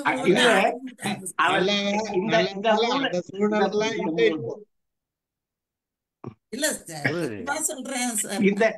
இந்த 3 குறள்லயே அவர் சொல்றாரு, சொல்ல வச்சு போயிடாதீங்க அப்படிங்கறதா முக்கியம். இந்த 3 குறள்ல அதான் சொல்லுது, நீ முடிவு பண்றது தெளிவாகிறது, சொல்ல வச்சு போகாத, அவனுடைய அக்கறை வச்சு போகாத, அவனுடைய பழையது நடந்தது அவனுடைய உள்ளத்தை அறியணும்ன்றதான் அவரு எச்சரிக்கை தான் செய்யறாரு. ஆனா நம்ம பேச்சுல தானே சார் மயங்கி போறோம், காலங்காலமா பேச்சுல மயங்கி போறோம். ஜால்ரா போட்டே ஜெயிச்சவங்க எவ்வளவு பேர் இருக்காங்க, இருக்க வாத்தியத்திலே சிறந்தவா. ஆமா, அதனால நம்ம அந்த வார்த்தைகளுக்கு மயங்காம இருக்க கத்துக்கிறது கூட ஒரு பெரிய விஷயம் தாங்க சார். மயங்காம இருக்கிறது. மேடம் வார்த்தைகள் அவ்வளவு இனிமை மேடம். ஆமா, அதனாலதான் டெலிபோன் டிபார்ட்மெண்ட் எக்கச்சக்கமா சம்பாதிக்கும் மேடம். ஆமா, டெலிபோன் டிபார்ட்மெண்ட் நிறைய சம்பாதிக்கிறதுக்கு காரணமே நம்மளோட வார்த்தை தான். ஆமா, வார்த்தைகளுக்கு நம்ம மயங்கிடுவோம் சார். நம்ம எப்படி இருந்தாலும் நம்மள அப்படி இப்படின்னு புகழ்ந்தா போதாதா சார், நம்மள அடுத்த குறள் வார்த்தை அடுத்து படிங்க சார். தொழுதகை உள்ளும் படையொடுங்கும் ஒன்னார் அழுத கண்ணீரும் அனைத்து. சார் படிக்கிட்டோம், படிச்சாங்க போல, நீங்க படிங்க சார், இன்னொரு முறை படிங்க. நீங்களே படிக்கல சார், ஒரு தடவை நீங்களே படிங்க, குறள் எத்தனை விதமான படிக்கலாம். தொழுதகை உள்ளும் படை ஒடுங்க ஒன்னார் அழுத கண்ணீரும் அனைத்து. தொழுதகை உள்ளும் படை இதுவரைக்கும் சிரிப்பு சொல்லிக்கிட்டு இருந்தாரு, இப்ப கண்ணீரை சொல்றாரு. தொழுத கை இது கை உள்ளும். தொழுத கை வணக்கம் போட்ட கை கூல கும்பிடுன்னு சொன்னார்ல அந்த கும்பிடுதான். ஆனா அந்த பாட்டு எனக்கு ஒண்ணே ஒண்ணு சந்தோஷமா இருக்கா? எனக்கு வந்து நடந்த நிகழ்வு ஞாபகம் வருது. என்னன்னா நம்ம ராஜீவ்காந்தி வந்து நம்ம கூட்டத்துக்கு இங்க வந்தப்போ பூக்கொத்து கொடுத்து எடுத்துன்னு போய் அவருக்கு வந்து உபசாரம் பண்ணி காலில் விழுந்து அவர் வாழ்த்தினாரு. அவ்வளவுதான் பாம் பிளாஸ்ட் பண்ணிட்டு அதுதான் இது வந்து எனக்கு ஞாபகமா வருது. அழுத கண்ணீர். காந்திய வந்து கையில துப்பாக்கி எடுத்துட்டு போய் தானேமா சுட்டாங்க. அது வந்து வணங்கிட்டுதான் தொழுத கையுள்ளும் தான். இது வழிபாட்டு கூடத்துல தானே நிகழ்ந்தே இருக்குது. அப்போ எந்த இடத்துல அது வழிபாட்டுக்கு உகந்த இடமா இருந்தால் கூட பகைவன் கிட்ட நீ ஜாக்கிரதையா இருக்கணும். ஆமா, வழிபாட்டு இடம் தானே. அதாவது இது கையினா கை மாத்திரம் இல்ல, இப்ப உடை சாமியார் வேஷம் போட்டுக்கிறான், அது என்ன இது, அதுவும் தொழுத கையும் தான். சாமியார் வேஷம், அந்த காவி உடை, மத்த பாதிரியாரோட பல உடைகள்ல வர்றானே, அதுவே என்னன்னு நினைக்கிறீங்க? இந்த தொழுத கையுள்ளுங்கிறத விரிச்சுதான் பார்க்கணும். அவ அந்த கைக்கு உள்ள படை இருக்கு. இது அந்த காலத்துல இருந்தே மெய்ப்பொருள் நாயனார் கதையில இருந்தே சொல்றாங்க. அது இப்பவும் நடக்குது, 20ஆம் நூற்றாண்டுலயே நடந்துகிட்டு இருக்கு. அப்ப அந்த வேடம் மாறி வர்றான்ல, அது பூரா தொழுத கைதான். இன்னைக்கு எத்தனை சாமியார் இவ்வளவு நடக்குது எல்லா இடங்கள்லயும். கைலாசா தீவே போயிடுச்சு. கைலாசாக்குள்ள ஒருத்தரும் நுழைய முடியல. என்ன சார், அந்த அவரு சிரிக்கிற சிரிப்பை பாத்தீங்கன்னா அமக்களமா இருக்கு சார். ஷார்ட்ஸ்ல அவ்வளவு வருது பார்த்தா. ரொம்ப ரசிக்கிறீங்க போல நித்யானந்தாவ. ஆமா சார், ரசிங்க ரசிங்க. இயேசுநாதரை காட்டி கொடுக்கறது யூதாஸ் காரியத்து போகும்போது கும்பிட்டுக்கிட்டே போய் ரபின்னு சொல்லி முத்தம் கொடுக்க போய் நிக்கிறான். பின்னாடியே வந்து அவன் பிடிச்சிட்டு போறானுங்க எல்லாத்துலயும். அந்த இல்ல இது வாழ்க்கையில நிறைய பலர் நடந்திருக்கு. அடுத்தது ஒண்ணு சொல்றாரு பாருங்க, கூல கும்பிட மாட்டேன்னு சொல்றது நீலி கண்ணீர் சொல்றல. ஆமா, அழுதுட்டு வாங்க, அப்படியே அழுதுருவாங்க, மனது உருகிற மாதிரி அழுதுருவாங்க. கடைசியில பார்த்தா இப்படி அழுதாங்களே, இவங்களா எப்படி நடந்துட்டாங்க அப்படின்னு தோணும். அந்த மாதிரி கண்ணீர்னாலதான் சாதிக்கிறாங்க. கண்ணீர் விட்டு நிறைய பேர் அது வந்து ஏமாத்துறாங்கன்றது புரிஞ்சுக்கிற தன்மை வேணும்ன்றதுதான், வேற ஒண்ணும் இல்ல விஷயம். இறக்கம் வந்துருது இல்ல சார், இறக்கப்படுறோம். இன்னொரு விஷயம் தெரிஞ்சிடும் மேடம், ஒரு சிலர் அழையில வந்து நிச்சயமா இது வந்து நம்மள ஏமாத்துறாங்கன்னு நல்லாவே தெரியும். அதான் ஒல்லை உணரப்படும்ங்கிறார்ல சிலர்.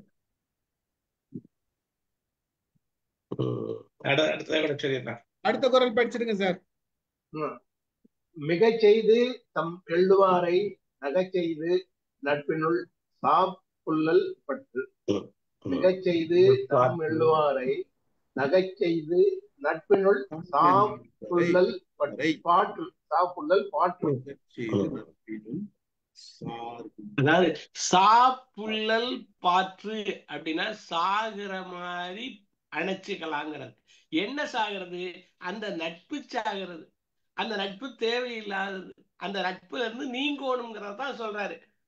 அதாவது யாருடைய நட்பை? மிக செய்து தாம் எள்ளுவாரை, தம்மை எள்ளுவாரை. எது மூலமா நம்மளை எள்ளுறாங்க? எது மூலமா நம்மளை இகழ்றாங்க? அவங்களுடைய செயலால நம்மளை இகழ்றாங்க. அப்படி இகழ்வர சாகுற மாதிரி அணைச்சு அந்த நட்பை விட்டுருங்கிறாரு. நட்பை சாகுறது மாதிரி அணைக்கிறதுனா நீங்க இது அந்த நட்பை கொள்ளலாம்ங்கிற. நண்பனை கொள்ள எச்சரிக்கையோட இருக்கணும் எப்பவுமே. அந்த மாதிரி எப்பவுமே ஒரு எச்சரிக்கை உணர்வோடயே நம்ம இருந்தோம் அப்படின்னா அதை எப்படி நகைச்செய்துங்கிறது தான் முக்கியமான வார்த்தை.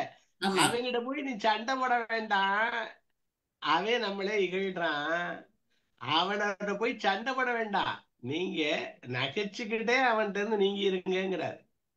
அந்த நட்பை கொன்றுங்கிறார். ரொம்ப சாஃப்ட் புல்லர் அழகா அழகா, அதாவது பக்குவமா வெளியில வந்துருங்க. அடுத்த குரலும் அதான் சொல்றாரு. அதான் சொல்றேன். நீ எதிரி, நீ எதிரி இல்ல, நீ எதிரின்னு நான் கண்டுபிடிச்சிட்டேங்கிற கூட சொல்லணுங்கிற அவசியம் இல்லைங்கிற. அவசியம் இல்லை, அவசியம் இல்லை, அவசியம் இல்லை. அத சொன்னா மறுபடியும் பகை பெரு பகையாக ஆமா. சொல்லாமையே நீங்க இது நட்பை கொல்ல சொல்றது. இங்க நட்பு செய்யணும்னு சொல்லிக்கிட்டு வந்தவரு நட்பை கொல்லுங்கிறாரு. ஏன்னா அது கூட நட்பு, மனம் பொருந்தாத நட்பு அதை கொல்லுங்கிறாரு. படிச்சிருங்க சார், அடுத்தது படிச்சிருங்க சார். பகை நட்பாம் காலம் வருங்கால் முகம் நட்டு அகம் நட்டு ஒரே விடல். பகை நட்பாம் காலம் வருங்கால் முகம் நட்டு அகம் நட்பு ஒரே விடல். பகைவர் நண்பராகும் காலம் வரும்போது முகத்தில் நட்பு கொண்டு அகத்தில் நட்பு நீங்க வாய்ப்பு கிடைத்த போது அதையும் விட வேண்டும், அதையும் விட வேண்டும். ஒரே விடல். அதான் தெரிஞ்சிடுச்சு அப்படின்னா அவங்க மீண்டும் நட்புக்கு வராங்க, இல்ல நட்போடவே இருக்கணும்னு நினைக்கிறாங்கன்னா அவங்க சிரிச்சுட்டு அப்படியே கொஞ்சம் கொஞ்சமா நாங்க நகர்ந்து போயிடலாம் அப்படின்ற செய்தி. அது அது அதாவது இது மிகச்சிறந்த உளவியல் சொல்லியிருக்காருங்க. சொல்ற மிகச்சிறந்த ஒரு உளவியல். அதாவது நீ வந்து அப்படியே பகச்சிக்க வேண்டாம். உளவியல் மட்டுமில்ல, உலகியல் சொல்றாரு. அதுதான் சொல்றேன். அவரையும் நீங்க பகச்சிக்க வேண்டாம், உன்னையும் நீ காட்டிக்க வேண்டாம். ஒரு சிரிப்பு சிரிச்சுடு. அந்த சிரிப்புல ஒரு ஒரு ஒரு புன்னகையில அந்த அந்த ஒரு உறவு இருக்கிற மாதிரியும் தெரியும், இருக்கிற மாதிரியே காமிச்சுக்கோ. ஆனா தூரம் வந்துரு, அங்க இல்லாததும் ஆயிடும். அந்த இல்லாதது ஆயிடுச்சுன்னா நீங்க நீண்ட அந்த கேப் வந்துடும். இடைவெளி வந்துருச்சுனாவே அந்த அந்த உறவுல வந்து எப்பயுமே வந்து அந்த இடைவெளி வந்துச்சுனாவே பரிமாற்றங்கள் கம்மியாயிடும். நம்மளோட வார்த்தை பரிமாற்றங்களும் செயல் பரிமாற்றங்களும் கம்மியாயிடும். அப்படி கம்மியாயிடுச்சுன்னா அங்க வேற எந்த விதமான இந்த மாதிரி உணர்வு பரிமாற்றம் இருக்காது. அப்ப உணர்வு பரிமாற்றம் இல்லைன்னா எந்த வித பாதிப்பும் இருக்காது.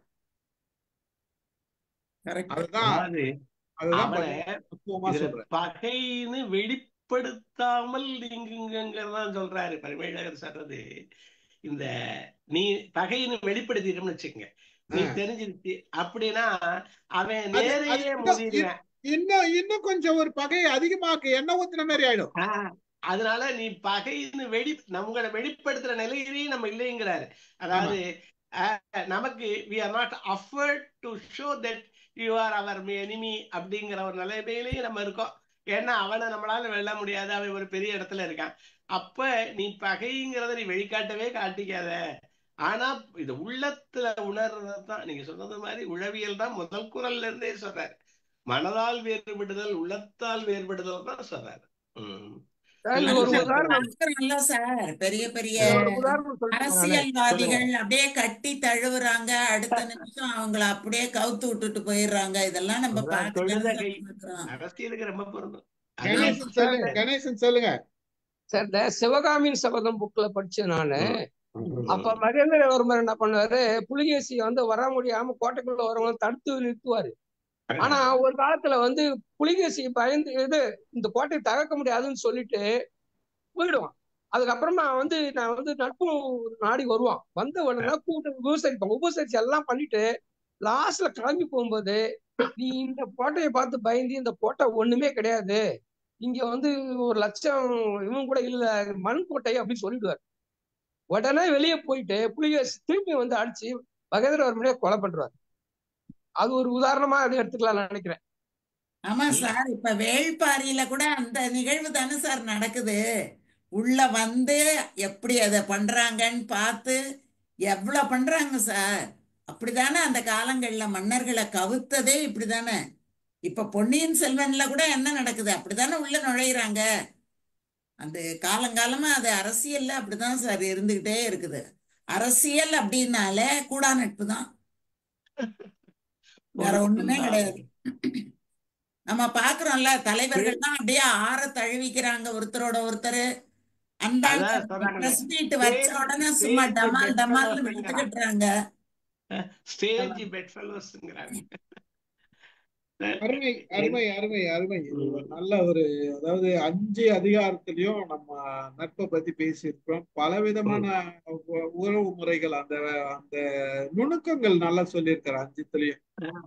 அது வந்து சிந்திக்க வேண்டிய விஷயம். செயல்படுத்த வேண்டிய விஷயம் என்னன்னா, நம்ம ஒரு வயதுக்கு நம்ம வந்து இந்த நட்பெல்லாம் ஆராய்ஞ்சிடும் வழக்கமா. ஆனா இது வந்து இதே விஷயம் நம்மளால இந்த புரிதல் வந்து இளமையில இருந்ததான்னா இல்ல. இளமையில இந்த புரிதல் இல்ல. எடுத்து சொன்னாலும் நம்ம எடுத்துக்க மாட்டோம். அது இளமையா இருக்கும் போது அதை எடுத்துக்க மாட்டோம். ஏன்னா எப்பயுமே அனுபவம் வந்து ஒரு பக்கம். அந்த இளமையில நாம பல நேரங்கள் அடிபட்ட பிறகுதான் ஐயோ தப்பு அப்படின்ற விஷயத்த உணர்றோம். ஆனா இன்றைக்கும் உணராத பலர் இருக்கோன்றதுதான் நிதர்சனம், உண்மையும் கூட. இன்றைக்கும் இதுல சார், இன்னும் இன்னொரு பக்கம் இருக்கு. பட்டம் திருந்தல சார். நிறைய பேர் இருக்கமே நம்மள போல. ஆமா, இல்ல நம்மள மாதிரி ஆளுங்க இன்னுமே பட்டு பட்டு பட்டு இன்னுமே திருந்தாம இல்ல மறுபடியும் ஏமாந்து போறதுங்கிறது நம்ம வாழ்க்கையில நிகழ்ந்துகிட்டே இருக்குது. இல்ல இன்னொரு பக்கமும் இருக்கு. நமக்கு இன்னொரு பாடமும் இருக்கதா நான் கருதுறேன். என்னன்னா, நம்மளே இப்படி இருந்துடக்கூடாது, நம்ம மாட்சிமை இல்லாதவனா இருக்கக்கூடாதுங்கிறது மனசுல வருது. ஆனா நம்ம நம்ம வந்து இருக்க மாட்டோம் சார். இருக்க நம்ம மாட்டா. அப்படியெல்லாம் இருக்க மாட்டோம் சார். அதாவது நம்மளைத்தான் இதுவா வச்சுக்கிட்டு நம்மளே இல்லாத போதும் சில நேரங்கள்ல அந்த மாதிரியே நடந்துக்கிறதுக்கு வாய்ப்பு இருக்கு. அப்படி நீ நடந்தீனா நீ மாட்சிமை இல்லாதவன், அறம் இல்ல தவறியவன் இதுல அப்படிங்கிறத நம்மளுக்கு மனசு சொல்லணும். இல்ல நீ நம்ம மனம் ஒன்றிட்டா ஒருத்தரோட பழகணும். நீ மனம் ஒன்றாம பழகிட்டா அது சரியில்லை அப்படிங்கறது நமக்கு சொல்லுது. அந்த மனம் ஒன்றி பழகுங்க அப்படிங்கறத நான் அடுத்தவனுக்கு மாத்திரம் பாடம் இல்லை, நமக்கு பழகுறத கூட நம்ம முகநகர இப்பதெல்லாம் சொல்லிட்டாரு அவரு. நம்மளும் அந்த உணர்வு ஒன்றி பழகணும் அப்படிங்கிற ஒரு பெரும் பாடமும் இருக்குதுல்ல. இதுல இதுல இதுல உணர்வு இப்ப நீங்க ஒன்றா இதுல முக்கியமா சொல்றது உணர்வு ஒன்றாத, அதாவது மனம் ஒன்றாத நட்பத்தான் அவர் முழுவதும் சொல்றாரு. சொல்லு ஒன்றுது, அழுக ஒன்றுது, சிரிப்பு ஒன்றுது, ஆனா மனம் மட்டும் ஒன்றல. அந்த மனம் ஒன்றணுங்கிறதுதான் நம்ம புரிஞ்சுக்கணும். அடுத்தவனும் மனம் ஒன்ற வர்றானா, நம்மளும் ஒன்ற போறோமா அப்படிங்கிறத நம்ம பார்க்கணும்னு நினைக்கிறேன். உண்மை சார். இது வந்து அதாவது நீங்க சொல்றது நம்ம கிட்ட இப்ப நம்ம படிக்கும் போதே வந்து இத்தனை பிரச்சனை இருக்குதுன்றது நமக்கு தெரியுது. அந்த பிரச்சனையில நாம சிக்கி இருந்தோம்னா நம்மள நாம சரி செஞ்சுக்கணும்ன்றது ஒரு மிகப்பெரிய ஒரு பாடம். இதுல வந்து ஓகே நம்மளும் அந்த மாதிரி யாருன்னா ஏமாத்தி இருக்கிறோமா, நம்மளும் இந்த மாதிரி அழ அழ சுய அதாவது சும்மாவே பரிசோதனை அழுது இருக்கோமா, கூல கும்பிட்டு போட்டிருக்கோமா, அப்படி எதுனா இருந்ததுன்னா சுய நம்மை பரிசோதனை நாம இருக்கு. மாற்றிக்கொள்ள வேண்டிய ஒரு தகவல் தான் இது. அந்த சிந்தனையும் நமக்குள்ள போச்சுனாதான் நம்ம வந்து இதை இவ்வளவு தூரம் படிச்சு இதை பேசுறதுக்கு ஒரு தகுதியானவர்கள், இல்லைன்னா தகுதி இல்லாதவர்கள். அதுதான் உண்மை. ஆஹ் மகிழ்ச்சி. வேற எதனா பேசணுமா நம்ம? இது சார் டேடியோட இத்தனை லைஃப்ல வயசுக்கு சார் டேடியோட லைஃப்ல சார் இது சொல்லுங்க. வரைக்கும் நான் பார்த்ததுல ஆஹ் பள்ளிக்கூடத்து நண்பர்கள் தான் இன்னும் நினைவு இருக்காங்க. பள்ளிக்கூடத்து நண்பர்கள் தான் சார் இன்னும் மனதில் இருக்காங்க. இன்னும் பார்த்தா பேசணும் பழகணும் தோணுது ஒண்ணு. அடுத்து அப்ப கல்லூரியில் படித்த இல்ல நண்பர்கள் கல்லூரி நல்ல காரணம், அதுக்கு ஒரு காரணம் எனக்கு தோன்றுது, உனக்கு குறுக்கிட்டதுக்கு சொல்லுங்க. அப்ப எனக்கு இது நடக்கணும் இது நடக்க வேண்டாம்னு தன்னலம் ரொம்ப குறைச்சலா இருக்கு அந்த பள்ளிக்கூடத்துல. இதனால எனக்கு இது நடந்துரு, நான் ஏதாவது எதிர்பார்த்து நட்பு தானே இப்ப கொள்றேன். அப்ப அந்த நீங்க சொல்றது ரொம்ப 100% அந்த பள்ளிக்கூடத்து நட்புல எனக்கு நல்லது நடக்கணும், இவனோட இருந்தா எனக்கு நடக்கு, நான் இவனை கூட கும்பிட்டு நடந்தா இது நடக்கு, அப்படிலாம் நம்ம நினைக்கிறேன். அதனால அது உயர்ந்ததா இருக்கு. அது சரியான பார்வை. கல்லூரி நண்பர்கள் ஓரளவு கொஞ்சம் இருந்தாங்க சார். பரவாயில்ல. அடுத்து அடுத்து அடுத்து வேலைக்கு போற வரைக்கும் இருந்தாங்க.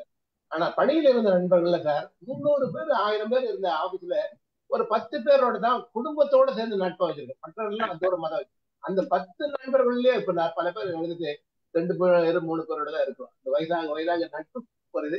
புது நட்புகளை சேர்த்துக்கொள்ள மனம் விரும்புவதில்லை. இந்த வயதாக உறவினர்களோட நம்ம அப்படியே தொடர்பு வச்சுக்கிட்டு 4-5 நண்பர்களோட தான் இருக்க வேண்டிய நிலைமை வருது சார். இது என்னுடைய நட்பை பத்தி என்னுடைய ஒரு சின்ன எனக்கெல்லாம் சார் பள்ளிக்கூடம் நான் வந்து ஒவ்வொரு ஊரா அப்படியே போயிட்டு எனக்கு வந்து பள்ளிக்கூட நட்புங்கிறது ஒருத்தருமே கிடையாது. பள்ளிக்கூட நட்பு கிடையாது. கல்லூரி நட்பு கொஞ்ச நாள் இருந்தது. அதுக்கப்புறம் கல்லூரி நட்பும் போயிடுச்சு எனக்கு. ஏன்னா அப்பெல்லாம் போன் இல்லாத ஒரு காரணம். போன் இருந்திருந்தா நட்பு தொடர்ந்து இருக்குமோ என்னவோ. தொடர்பு அந்த மாதிரி எங்களால கடிதம் போட்டு அப்படியெல்லாம் நண்பர்களாக இருக்க முடியல. அது அப்படியே போச்சு. இப்ப என்ன நட்பு எனக்கு தொடருது அப்படின்னா, நான் வேலை பார்த்த இடத்துல நட்பு தொடருது, நான் குடியிருந்த இடத்துல எல்லாம் நட்பு தொடருது. அப்படிதான் என்னால சொல்ல முடியுது தவிர, மற்றபடி என்னுடைய இளமைக்கால நண்பர்கள் இப்ப கூட ஊருக்கு போனா எனக்கு நண்பர்கள்னு யாருமே கிடையாது. ஏன்னா அங்க 1 வருஷம் தான் நான் படிச்சேன் இந்த மாதிரி. ஆனா யாராவது எப்பயாவது பார்த்தாங்கன்னா, எங்கேயாவது பார்த்தா சொல்லுவாங்க, அமுதா உன்னை நான் யூடியூப்ல பார்த்தேன், நீயும் நானும் படிச்சோமே ஞாபகம் இருக்கா அப்படின்னு கேட்பாங்க. ஒரு பொண்ணு அப்படிதான் கேட்டுது எனக்கு. என்ன தெரியுதான்னு போன்ல கேக்குது சார். எனக்கு எப்படி சார் தெரியும்? எனக்கு தெரியவே இல்லை. ஆனா அது பேசுறத பார்த்தா எனக்கு தெரியலன்னு சொல்ல மனசே வரல சார். நீயும் நானும் நம்ம டிஃபன் எல்லாம் பிரிச்சு வச்சுக்கிட்டு சாப்பிட்டோமே, அதெல்லாம் உனக்கு ஞாபகம் இல்லையா? அப்படியெல்லாம் கேக்குது. எனக்கு இல்லவே இல்லை சார். அது நீங்க அப்படியே சொன்ன வேண்டிய எனக்கு எனக்கு ஒரு ஞாபகம் வந்தது. என்னோட இப்ப நடந்த செயல் அது. ம். ஆஹ் என் பையனோட ஃப்ரெண்டு ஃப்ரெண்டு அவனோட கல்யாணத்துக்கு போறேன். பையனை கூட படிச்சான். அவனோட கல்யாணத்துக்கு இங்கதான் அம்பத்தூர்ல போறேன். எனக்கு வந்து அந்த பையன் தெரியும். பையன்லாம் போயிருக்கான், என் பையன்லாம் போயிருக்கான். நான் மட்டும் போயிட்டு ஸ்டேஜ்ல போறேன். என்ன ஒரு உருவம் வந்து சிரிச்சுக்கினே வந்து வா வான்னு ரொம்ப அழைக்குது. எனக்கு ஒரு நிமிஷம் யாருன்னே புரியல. என்ன தெரியலையா அப்படின்றது அவன் கேட்கறதுக்கு வரான். நான் வந்து நான் சிரிச்ச உடனே சிரிச்சுட்டு கை கொடுத்து பேசிடுறேன், சரின்னு சொல்றேன். நான் தானே பொண்ணுக்கு அப்பான்றான். நான் என் தம்பி பையன் என் பையனோட ஃப்ரெண்டுடான்னு சொல்றேன். கடைசி வரைக்கும் இன்னைக்கு வரைக்கும் அவன் யாரும் தெரியல. பாத்தீங்களா? ஆனா வந்து இல்ல இன்னைக்கு வரைக்கும்னா நான் அதுக்கப்புறம் நான் வந்து முயற்சி பண்ணி அவன் பேரை கேட்டு நான் கண்டுபிடிச்சிட்டேன். யாருன்னு கண்டுபிடிச்சேன். நான் முன்னாடி இருந்த இடத்துல சின்ன வயசுல கார்பரேஷன் பள்ளியில 2 பேரும் ஒன்னா படிச்சோம். பாருங்களேன். அது அப்புறம் என் தம்பி கேட்ட மாதிரி இந்த பையன் அவன் நம்ம ராசானா அப்படின்னா, அப்புறம் தான் எனக்கு நீ அந்தோனி ராஜ் தெரியல அப்படின்னு என் தம்பி சொல்றான். அத அப்புறம் தான் நான் பார்த்துட்டு அவன் சொன்ன பிறகு தான் ஞாபகம் ஃபுட்பால்லாம் விளையாடுவேன் நம்ம அப்படின்னா.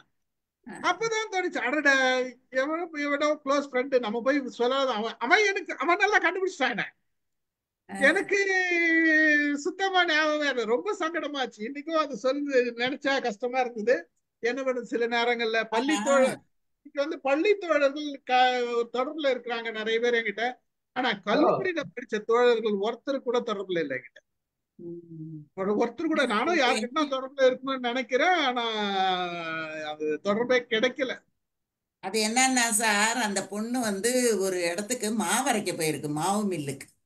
அந்த மாவு மில்லுல இருந்த பையன் எங்க ஊர் பையன், அந்த இது வச்சு நடத்துற பையன். அவன் வந்து என்னை பத்தி சொல்லியிருக்கான் போல இருக்கு. உடனே அந்த பொண்ணு வீடியோல பார்த்துட்டு இப்பயே போட்டு கொடு நான் பேசணும்னு சொல்லி உடனே போட்டு கொடுத்து, நான் என்ன ஏதுன்னு பேசுது, அவ்வளோ பேசுது. அப்புறம் நான் என்ன பண்ண தெரியலன்னு சொல்லல, ஞாபகம் இருக்குமா, நல்லா இருக்க, எல்லாமே சரியாதான் இருக்கு, அப்படி இப்படின்னு எல்லாம் சொல்லி முடிச்சுட்டு எல்லாமே பேசி ரொம்ப சந்தோஷமா இருக்குது எனக்கு. நீ நானும் 9th ஒன்னா படிச்சோங்குது அது. அப்புறம் எல்லாம் பேசி எல்லாம் ரொம்ப மகிழ்ச்சியா 2 பேரும் விடை பெற்றுக்கிட்டோம். 1/2 மணி நேரம் பேசணும் 2 பேரும். சூப்பரா இருக்குது மேடம். இது நல்லா இருக்கு.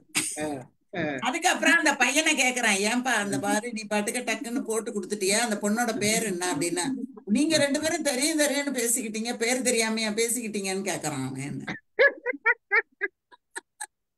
அவனுக்கும் பேர் தெரியாதான். இன்னைக்கு வரைக்கும் அந்த பொண்ணோட பேரு தெரியல சார். பாருங்க, பரவாயில்ல விடுங்க, நல்லது. அப்படிதான் எனக்கு பள்ளி நட்பு.